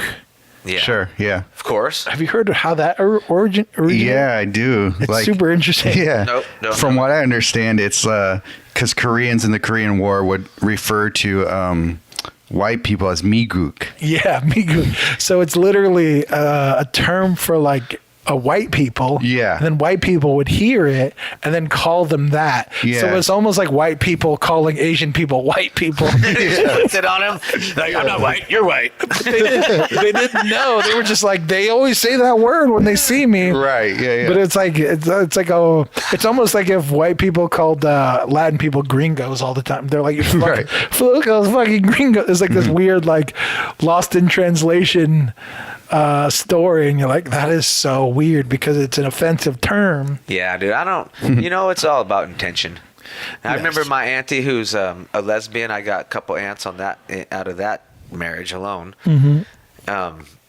And always my godmothers. I love them. I love my Auntie Colette. You lit off mic. Sorry, bro. I was thinking. Okay. I drifted off back then. But as a kid, I would say, I don't want to go to do hockey practice today. That's gay. And then my auntie sat me down and says, why do you always say bad things are gay? And I was like, well, just that's what it is. Right. And I didn't know how else to explain it as a little kid. And she said, Right. as me being gay, it constantly hurts my feelings that you say bad things are gay. Right. Right. And I thought that was gay. Your explanation is Get it, gay. dude. I was like, that's not the same thing. It was like, your Right. feelings need to be better. Like, I can't help what your little feelings are about it. But, so if I say bad shit when I'm trying to work around the wrench in my generator, I try to change out the spark plug and I slip off it with the wrench and I cut my finger on it. And I'm like, fucking generator. Ooh. Well, people, it's not meant at nobody. Right. It's just meant for me to say a word. Right, That yeah, means me being angry. Yeah. It's also like I have this joke, like this ongoing joke I've been doing forever, which is like anytime, like say if I see like a guy kissing another guy, right? I'll go like gay. And it's like this dumb joke I do is like that's actually gay. Like it was like a negative term of like this. But in my mind, it's like this funny thing of like there's Is no that Josh? there's no like negative. There's no actual negative to it. Like I'm just saying. And I remember I started dating MJ, and she would be like, "That's so mean," and I'd be like, "No, it's like funny," because it's I like agree. when people are like, "Those shoes are gay." Like that's a weird thing to me. But like if two guys are kissing, they're like it's almost like if I saw two guys fucking, I'd be like, that's gay. Like that's literally what it is. It's like that's the definition of being gay. And so it was like this weird thing where like I thought it was funny that people would think it's mean if I pointed out what actually like what the like if I saw a rainbow flag, I'd be like gay, and they'd be like, They're like, Josh, will you show some compassion, please? Yeah, and I'm like, you're no, like that's well, I'm just being accurate. like that's what that is. It's like a dumb joke, Yeah. but it's I totally get it. it's nothing negative. There's nothing negative about it. See, you got to know that. Hey, well, if you know me, I'm not trying to be hurtful to no class of people. Sure. But I say rude shit all the time, especially when stuff doesn't go my way, which is constantly.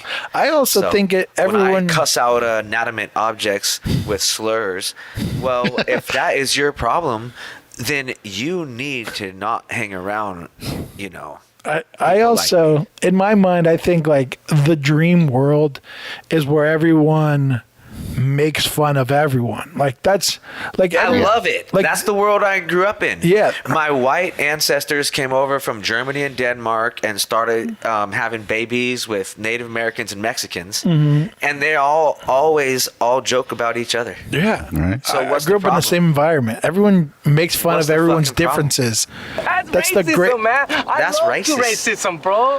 That's the great thing of is like let's all make fun of each other. And there's people that like for instance, I have a brother, right?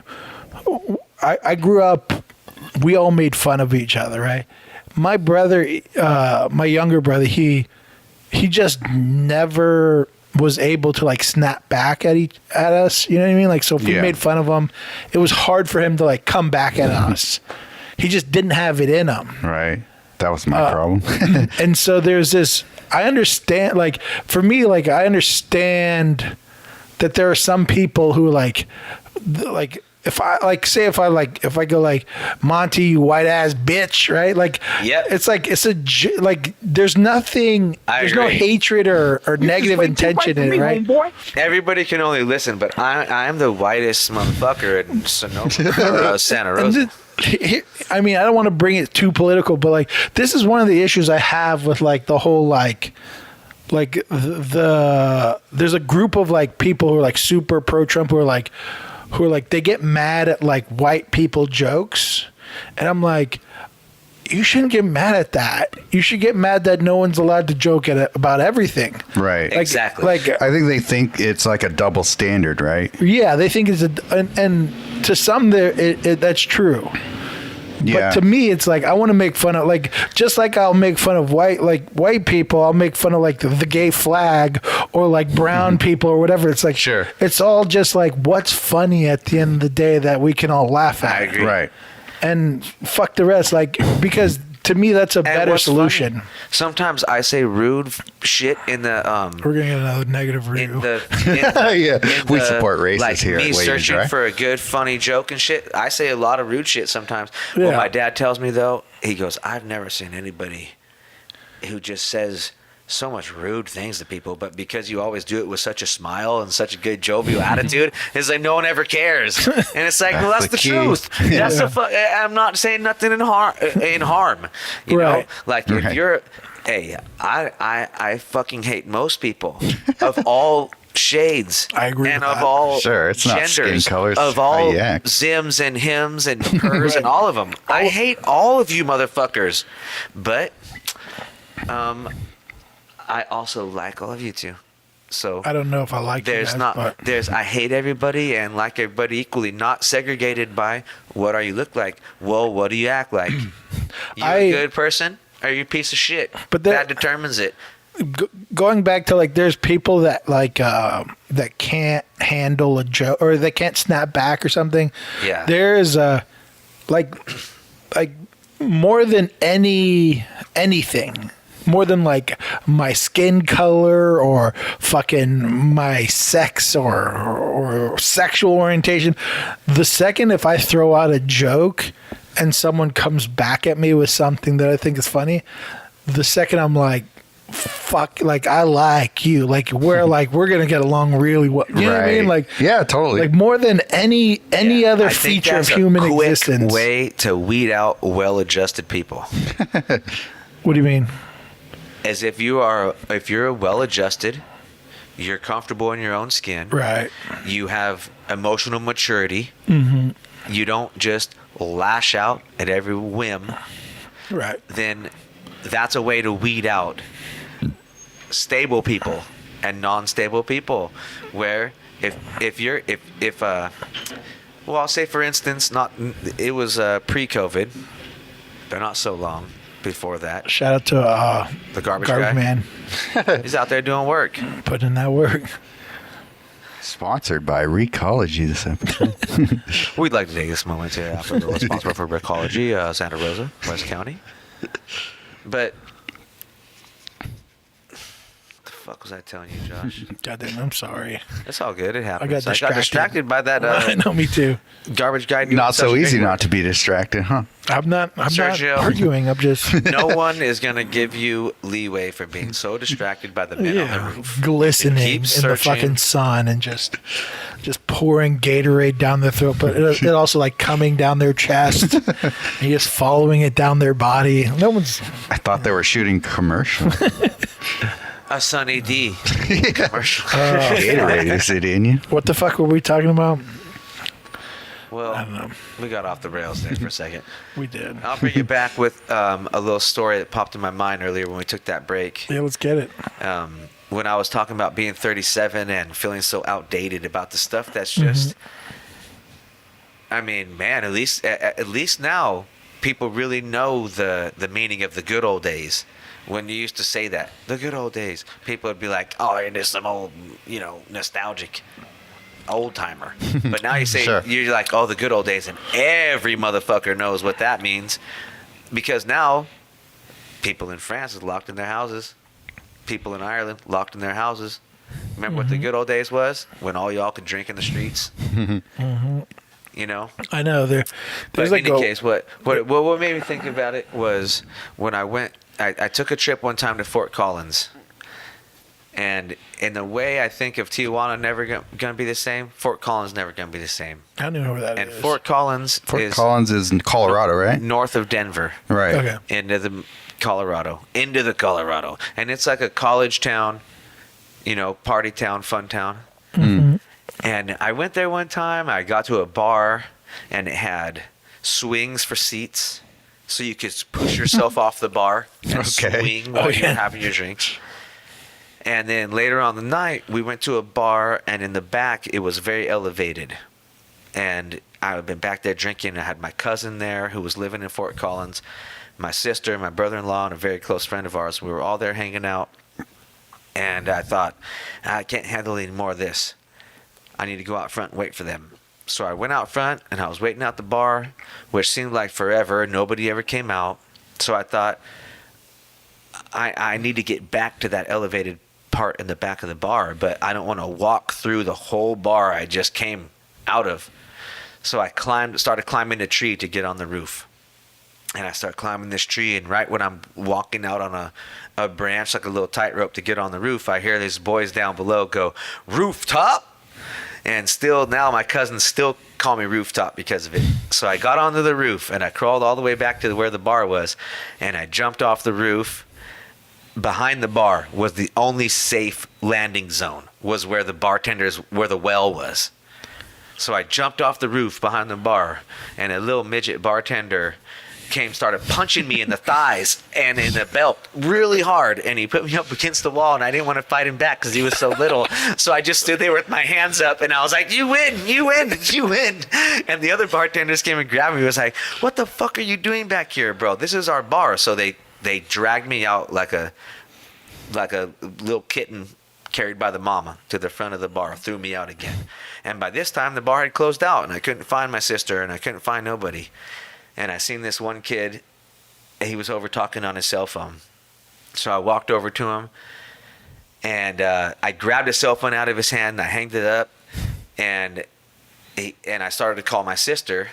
And he's the whole time, "Hey, give me my phone, give me my phone." I'm like, "Motherfucker, I'm trying to make a call here. You need to leave me alone. I'm trying to find my sister to come pick me up." So I call her, no answer. Call my brother-in-law, no answer. Call my friend who's with us, no answer. So then I look at this kid and I say, "You live around here?" "Yes." "All right, well, we're going to go to your apartment. Which way it is?" And he pointed kind of down the street, and I took off running in the way he pointed. And I could hear his little voice behind me, "Hey, man, wait, where's my cell phone?" And I just took off running. And I waited at the next corner. He came there. He met up with me. We ended up walking together. I calmed down a little bit. I never gave him his cell phone back because I kept repeatedly calling my family, and my messages got a lot worse. At first, they were like, "Hey, Aim, it's me, your brother. Come get me out front the bar." And by the time we got close to his house, it was like, "I'm gonna fucking drown you when I get up in the morning." It was such a... And it went dark, all my messages. So we get back to the homie's apartment, and we walk inside, and there's a dude sleeping on the couch, and we waked him up, and he went to the kitchen to get some water, and then I slept on the couch. I jumped on the couch as soon as he got up, and I just went to sleep. And the next morning, I get woke up by a bunch of young college boys in the apartment, like, "Bro, your family's here. Get the fuck out.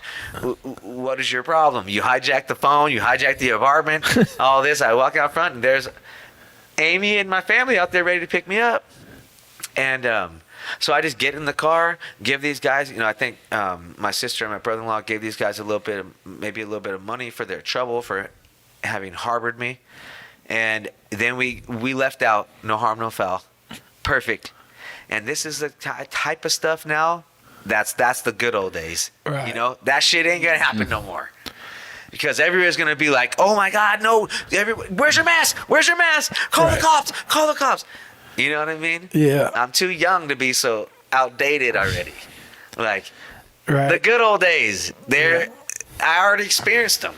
And now what I have is the fucking crazy days ahead of us. Yeah.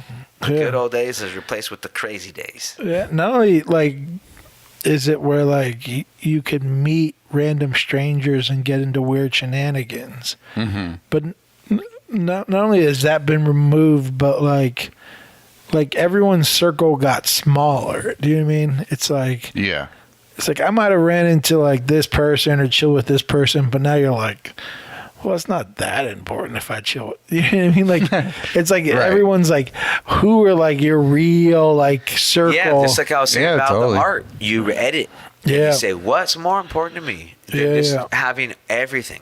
Yeah. constantly indulging in everything. What's Yeah. What's the real importance? And I think there's like, as far as like the art, I think there is a positive to that, to like really thinking like, rather than consuming quantity, thinking about quality. But when it comes to like groups of friends, I think there is, maybe for some people there's a positive of like, maybe they had a bunch of shitty people in their life and they didn't realize it. But The fuck was that? it's our cat. I think it's a cat. I thought yeah. that was one of Or Sergio's. Santa. I was like, damn, Sergio, you have a Santa thing on there? But when it comes to like groups of friends, I feel like there's, or even human interaction, there's this weird thing happening right now where you're like, these people aren't worth an interaction. You know what I mean? It's happening, bro, and I'm trying to mostly just keep I'm trying to keep such a silver lining look, or like such a positive look. Yeah. Whereas like, I know some of my friends are doing great with art. My own personal art fell off a cliff, and it's because, well, I said I don't have nothing to say, and also I don't really have an outlet. You know, I want to do a painting to I don't do paintings for me. I want to do a painting to try to show off to people. And I want it to be in front of people's eyes. I'm not going to put out that effort for anything other than, you know, you have a bunch of frivolous pieces that you experiment on and whatever. I find them in your garbage bin. And they're beautiful art. But for you, it's an experiment. I don't do none of that shit. I do a painting, one and done. I do that painting because I know it's legit and someone's going to buy it. And now that isn't a thing that's happening. You know what I mean? So yeah, I'm going back to banging nails, and I'll go back to doing other shit for money for the time being until I really feel like there's a reason for me to do a painting again. Right. Yeah. I mean, I'm sure there's a good amount of people like that. My only, maybe like what I'm curious about is how that plays out in the long term. I think life can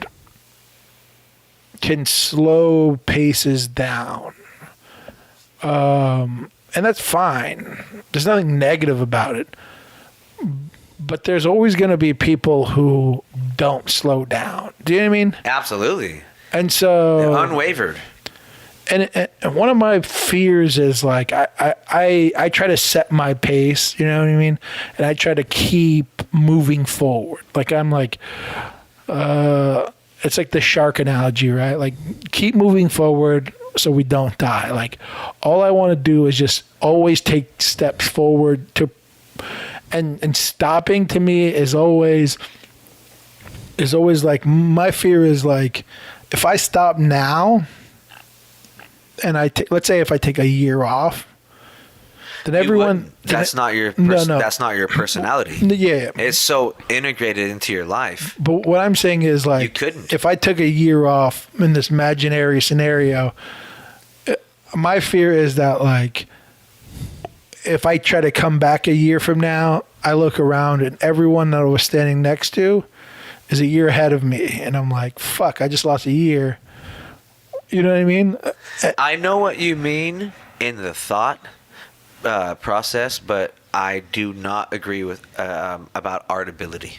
No, I'm not talking about your art. artistic ability, No, or whatever. Like it's not about see, art ability. No. Well, It's maybe you more look about- at your friends and you think It's about- they're excelled another year beyond me because I didn't do no work for a while. No, it's And not it doesn't- technical ability. It's more like momentum of your career. Do you know what I mean? Like for instance, there's this number everyone talks about when it comes to the wage gap. Goddamn, we're talking about a lot of fucking. Hey, we're getting heavy. A lot of fucking negative review shit. But for instance, there's an obvious like. I think this is a perfect commentary on our times, folks. Yeah, It's I not agree. a very happy Yeah. time right Yeah, now. if you don't And like I'm it, tune the fuck and out. I give a you fuck. know, we keeping our Just chin don't leave up. us a negative review because we don't care, you bitch. But Leave me We actually a got a negative positive review review. lately, which is nice.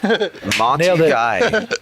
Monty Guy on Instagram. Dump your negative review because I grow off the negativity. But there is, for instance, like the wage gap, right, between men and female. There's people that associate a percentage of that, not all of it, a percentage of it based on the fact that women have children and then take time away from their career to raise that child, right?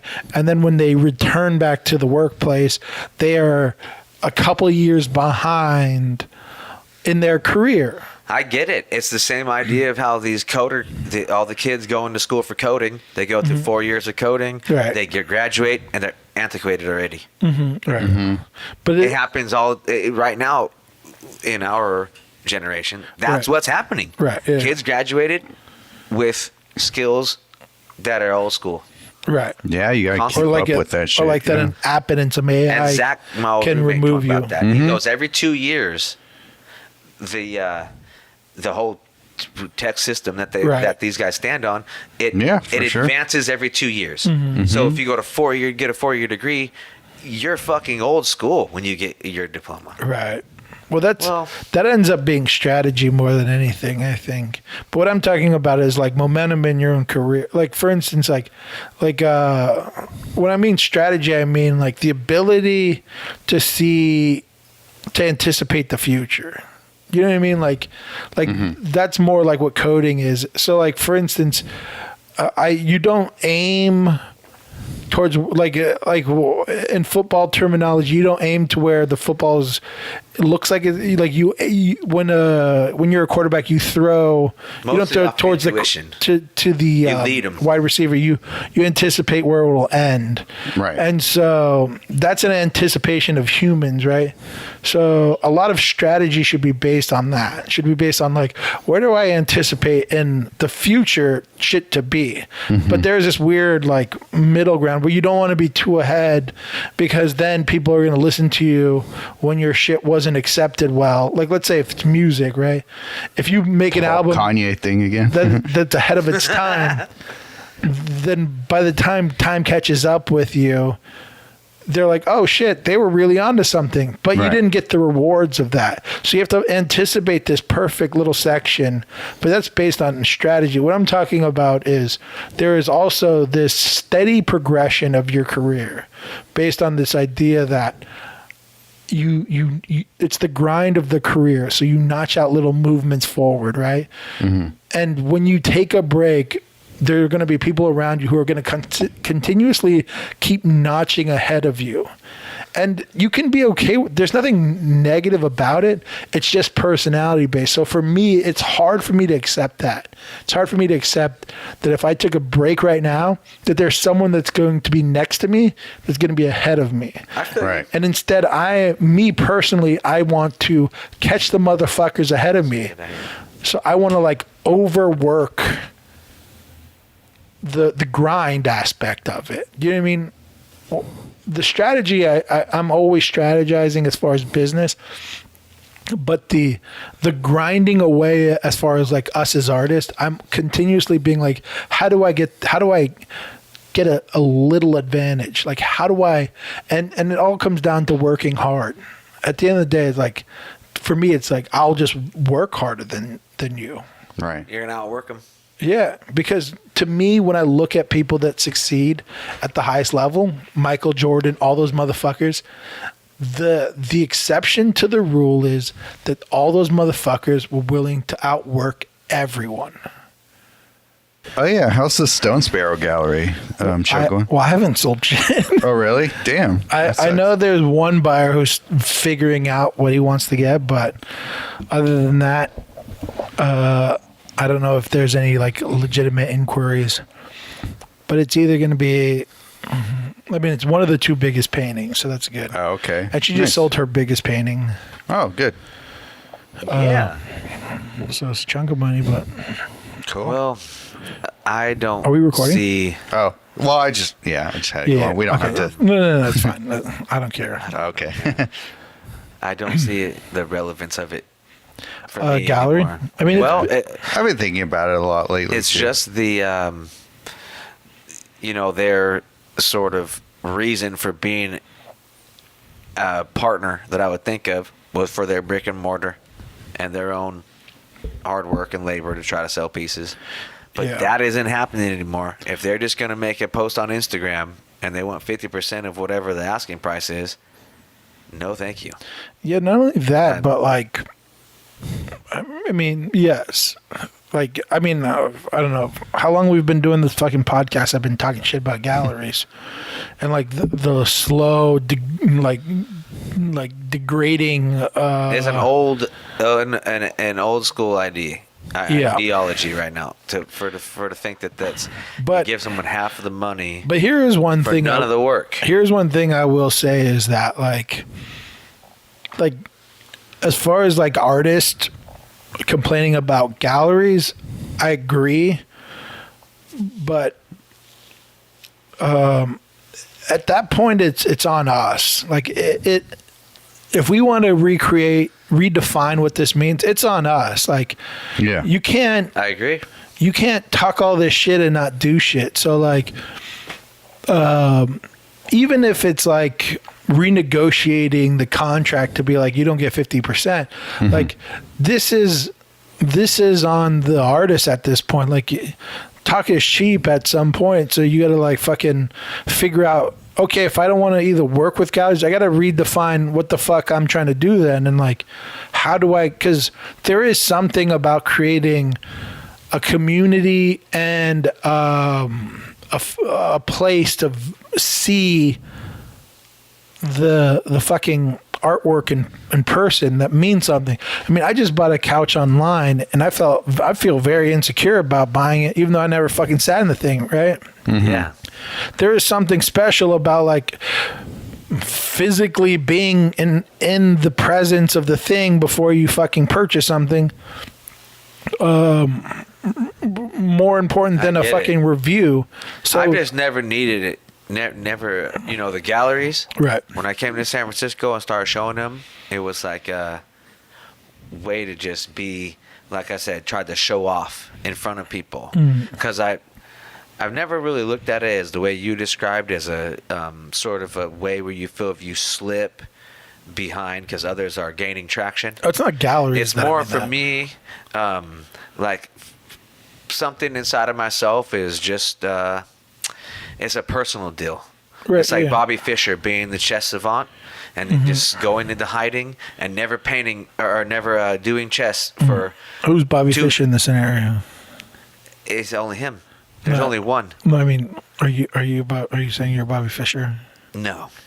I'm just using him as an example to say I was where. about to challenge you to a chess match. Oh, you don't want to do that. Maybe I do. I spent a lot of my youth studying chess. You know what comes along with, maybe you guys know this too, of just being an artist. Now you're old enough to know you're an adult, so you know you were an artist as a kid.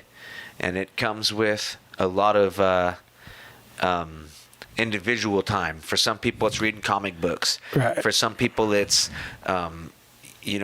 just constantly doing their little doodles of copying like Dilbert or whatever the fuck they want to do their drawings of. Watching guys on roofs work. Well, everybody each their own. Each their own, guys. Yeah. But I spent a lot of years on chess. But in any case, no, I'm not saying Bobby Fischer knows nobody in this case. It's just he's somebody who didn't need nobody for his success. And I don't think I need nobody. I love every single step I've tried to take upon my artistic career and my gallery limited experience in San Francisco. I love it all, but I really feel at the end of the day it's more so just for the camaraderie and the family and the fun and the love and the parties and everything. But if I'm really trying to make money, I don't need people to help me to make money. I don't need anybody at all trying to take their 50% of nothing. I don't need that help. Right. It's more so just that I love the community. Right. And I love hanging out with my friends. And I want to show paintings alongside my friends to try to show off in front of them. Yeah. To try to be like, motherfucker, like, now go look at my painting up close. Yeah. That kind of deal. It's like I do paintings for the money, no secret. I'm Yeah. never one to shy away from it, saying this thing is not a passion for me. My passion is more so like I would want to be hunting, fishing, and barbecuing, and Sure. and fucking setting off bombs and like fucking around out on the property. Right. That's my passion. But I know paintings is, if I could run fast, I'd be a fucking sprinter. You know, if I could have an endurance and size, I'd have played football. But I didn't have that shit. I could do drawings and paint pictures. So that's what I wanted to do amongst my peers, you know, in a way to just try to show out. Right. But when it comes to the actual money of it, like, I don't need galleries to make the money. I'll make money on my own. You know, Right. I feel like my paintings that speak for themselves. I don't need. In theory, the galleries, what I thought, they take your paintings, they massively exploit you, and they in turn get half the money that they upcharge for. In reality, that isn't it. In reality, galleries fucking just sit and do Instagram posts just the same as what I would do. So, Right. no, I don't need no help. Thank you very much. Yeah. Yeah. I mean, I think more and more people are coming to terms with this fact of the matter. I don't know how much galleries are coming to the fact of the matter that, but I mean, like, for instance, I just put a bunch of work into like a New York gallery, right? They actually shelled out a shitload of money to promote the show, like to do things that you heard about that galleries would do to build awareness, right? They also come with their group of collectors and things. So to me, like, that's when things are like, okay, well, let me look at this scenario. And I'm like, to me, this is very much worth it. Like, you're bringing your collectors, you're putting me in these magazines, like, you're buying even from like larger art social media accounts, you're like putting in an effort towards making them post and promote the show. Like, all these things are like, yeah, that's what you guys should be doing. You know what I mean? Because like, you didn't take 8 months to paint these paintings. Like, you should be doing something. Absolutely. And if not, then like, not only like for me, but you're risking everyone feeling this way. Do you know what I mean? Like there are obviously, I feel like for the most part, most artists in our, like, who are our age or been in it long enough can see this, but the longer this goes on, the quicker and quicker artists are going to see, you know, up and coming artists are going to see like, oh, this isn't worth anything to me. Like, and now I'm going to go fucking find my own value. For someone trying to do anything right now as a budding as a senior in college. If you're a senior college athlete, all what you did just right now, dead stop. Your same thing as artistic career as well.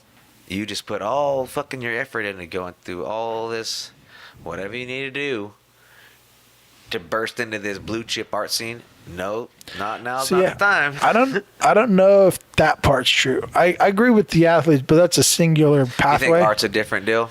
I think people like when people, like how you said earlier, how like people were working a job and they took 2 weeks off and then they start reevaluating things.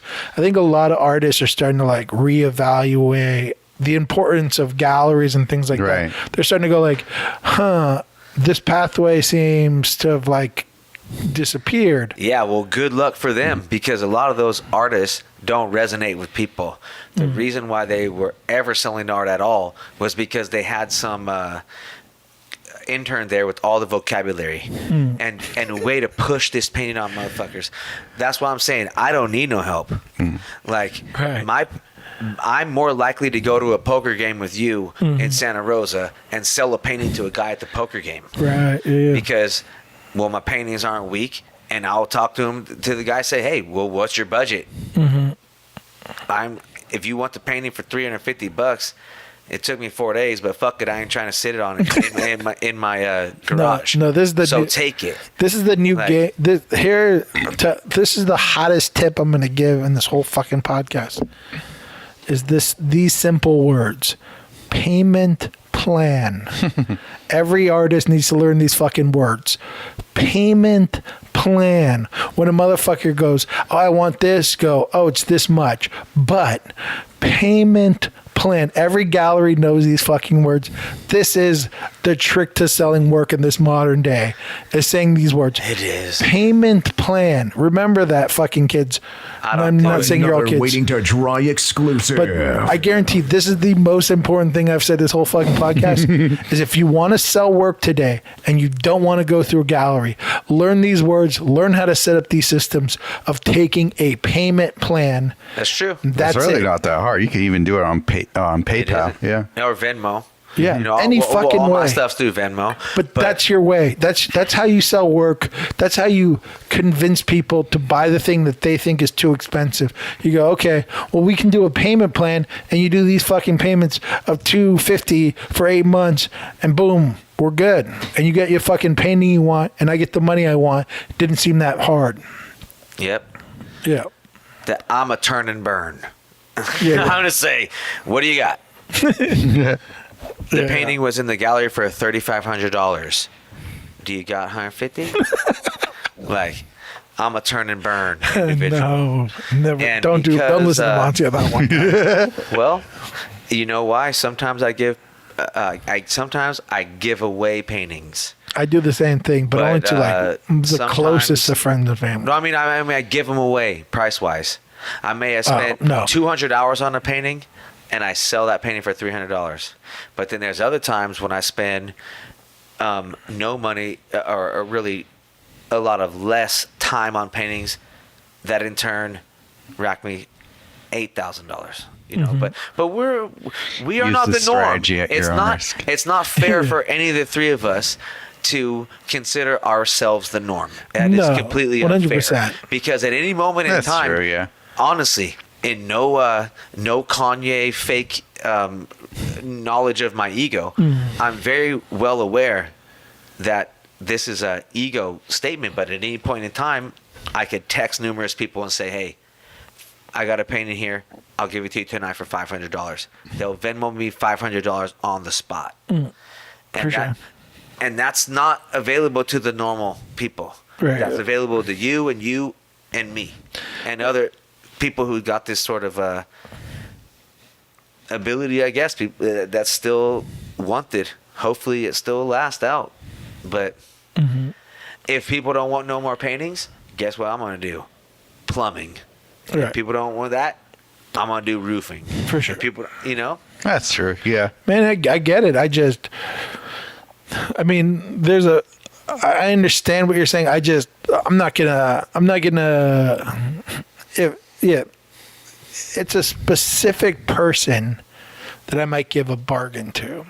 But even then, I'm not going to give like what you just, like you said, like a $3,500 painting for $150. I do it all the time. Oh, fuck that. And it's because I realize I ain't shit, bro. I can do paintings. Sometimes they make people happy, but I don't consider myself fucking no better than people digging ditches. So if someone wants to give me $150 for a painting I've been sitting on for a year, good. Yep. It's not. My issue is like I would rather give that to like my family and like really close friends for free. Yeah. Than to give it to like some person, random person for $150. I'm like, You know, I'm good. You can't buy this for that much. And, Right, And yeah. I'll see this painting every once in a blue moon and be like, oh shit, I forgot I gave you this. But at least I get to see it. It's there. You enjoy it. I love this I'm a person. budget painter, and if your budget is $300, I'm gonna do as best as I could for $300. If your budget is $30,000, I'm gonna do as best as I can for that. Like, what's your budget? Let's get it done. Yeah, we differ on this opinion. Well, I'm like a cash oriented person when it comes to art because I know that is my one viable skill. I can bang nails. I can help out with with electrical, plumbing. What do you need help with? I can help. But Right. where's my expertise where no one can intervene is my art, where I can set my own price. Right. That's my art, and I know that's my commodity. And I will sling that shit all over the place. Sure. I'll do a doodle for a kid at a farmer's market for $20, and I'll say, "Hey, what do you want me to doodle?" Slender Man, wonderful. Mm-hmm. Go to your dad's wallet and take out the one with the 2 and the 0 and bring it back to me. And then I take that same And that's idea why. into the people that I know who are wealthy. But see, you should be better business oriented. And when that kid comes back with $20, you should take the 20, taser him, and walk away. The child? It takes less time, it's much less effort. That's the Shit, Monty I want. I'm not trying to taser no children. Although, He might be an asshole. You know what I mean? Even in the future, he might be an asshole. You might be doing him a favor. I think about that too sometimes. Yeah. Whenever the random car ran over the bridge Mm-hmm. and all these people drowned, I was like, well, probably they were gonna be rapers or something. Yeah. know? All of them. Yeah. Yeah, that's the way to Exactly. think about things. That's, Yeah. How are you going to sleep at night if you can't make up truth like that? It's my truth. And we all speak our own truth. And I tend to You know? think You had an aha the moment. weak and the horrid get weeded out. Darwinism. That's what that's called. Maybe. Darwinism is like the Darwinism. Darwinism? I don't know about it. It's like Gotta a drunk Darwinism. go. Okay. Drunk. It's like a little sloppier. Darwinism. It's the white trash. It's not as organized. It's the white trash weeding out. Things aren't so beautiful in that version. Hey, well, I'm trying to really keep my chin high. Things aren't so beautiful in the world these days. Facts. And for the most part, hey, man, I'm trying to come out this motherfucker with my chin held high and some accomplishments under my belt rather than just, well, I'm 37 now. When I'm 80 and I'm talking to my niece's children and they say, Noni, what'd you do during all that mask time? Mm-hmm.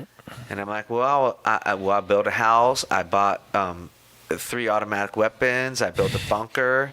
I stocked up on ammo and built a garden. I got a camel, and now I'm growing squash.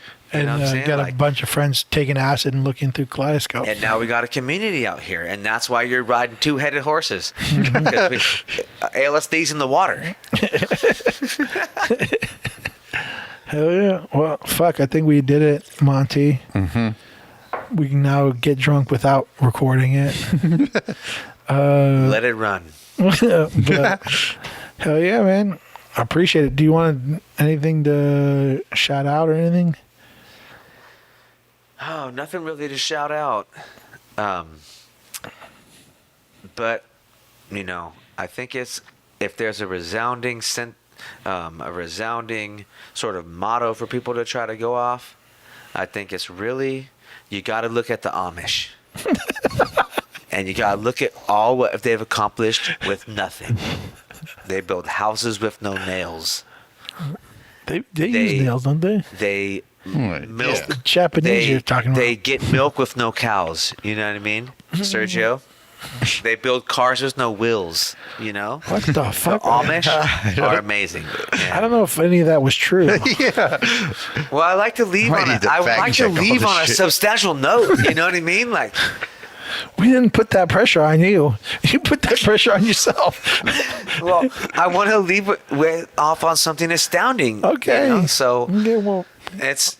Let that sink that's in, what everyone. I tend to think of. What can you guys think of? hey, It's like, listen, I heard Dave Chappelle once say that artists' biggest problem was that they were too empathetic, and I thought that was bullshit until it sunk in years later. So maybe a couple years from now, I'll be like, what the fuck? Monty was onto something. Who knows? Who exactly. knows? So yeah, let that sink in, everyone, and Au revoir. au revoir. This has been Wind Drive. If you're still listening, fuck off.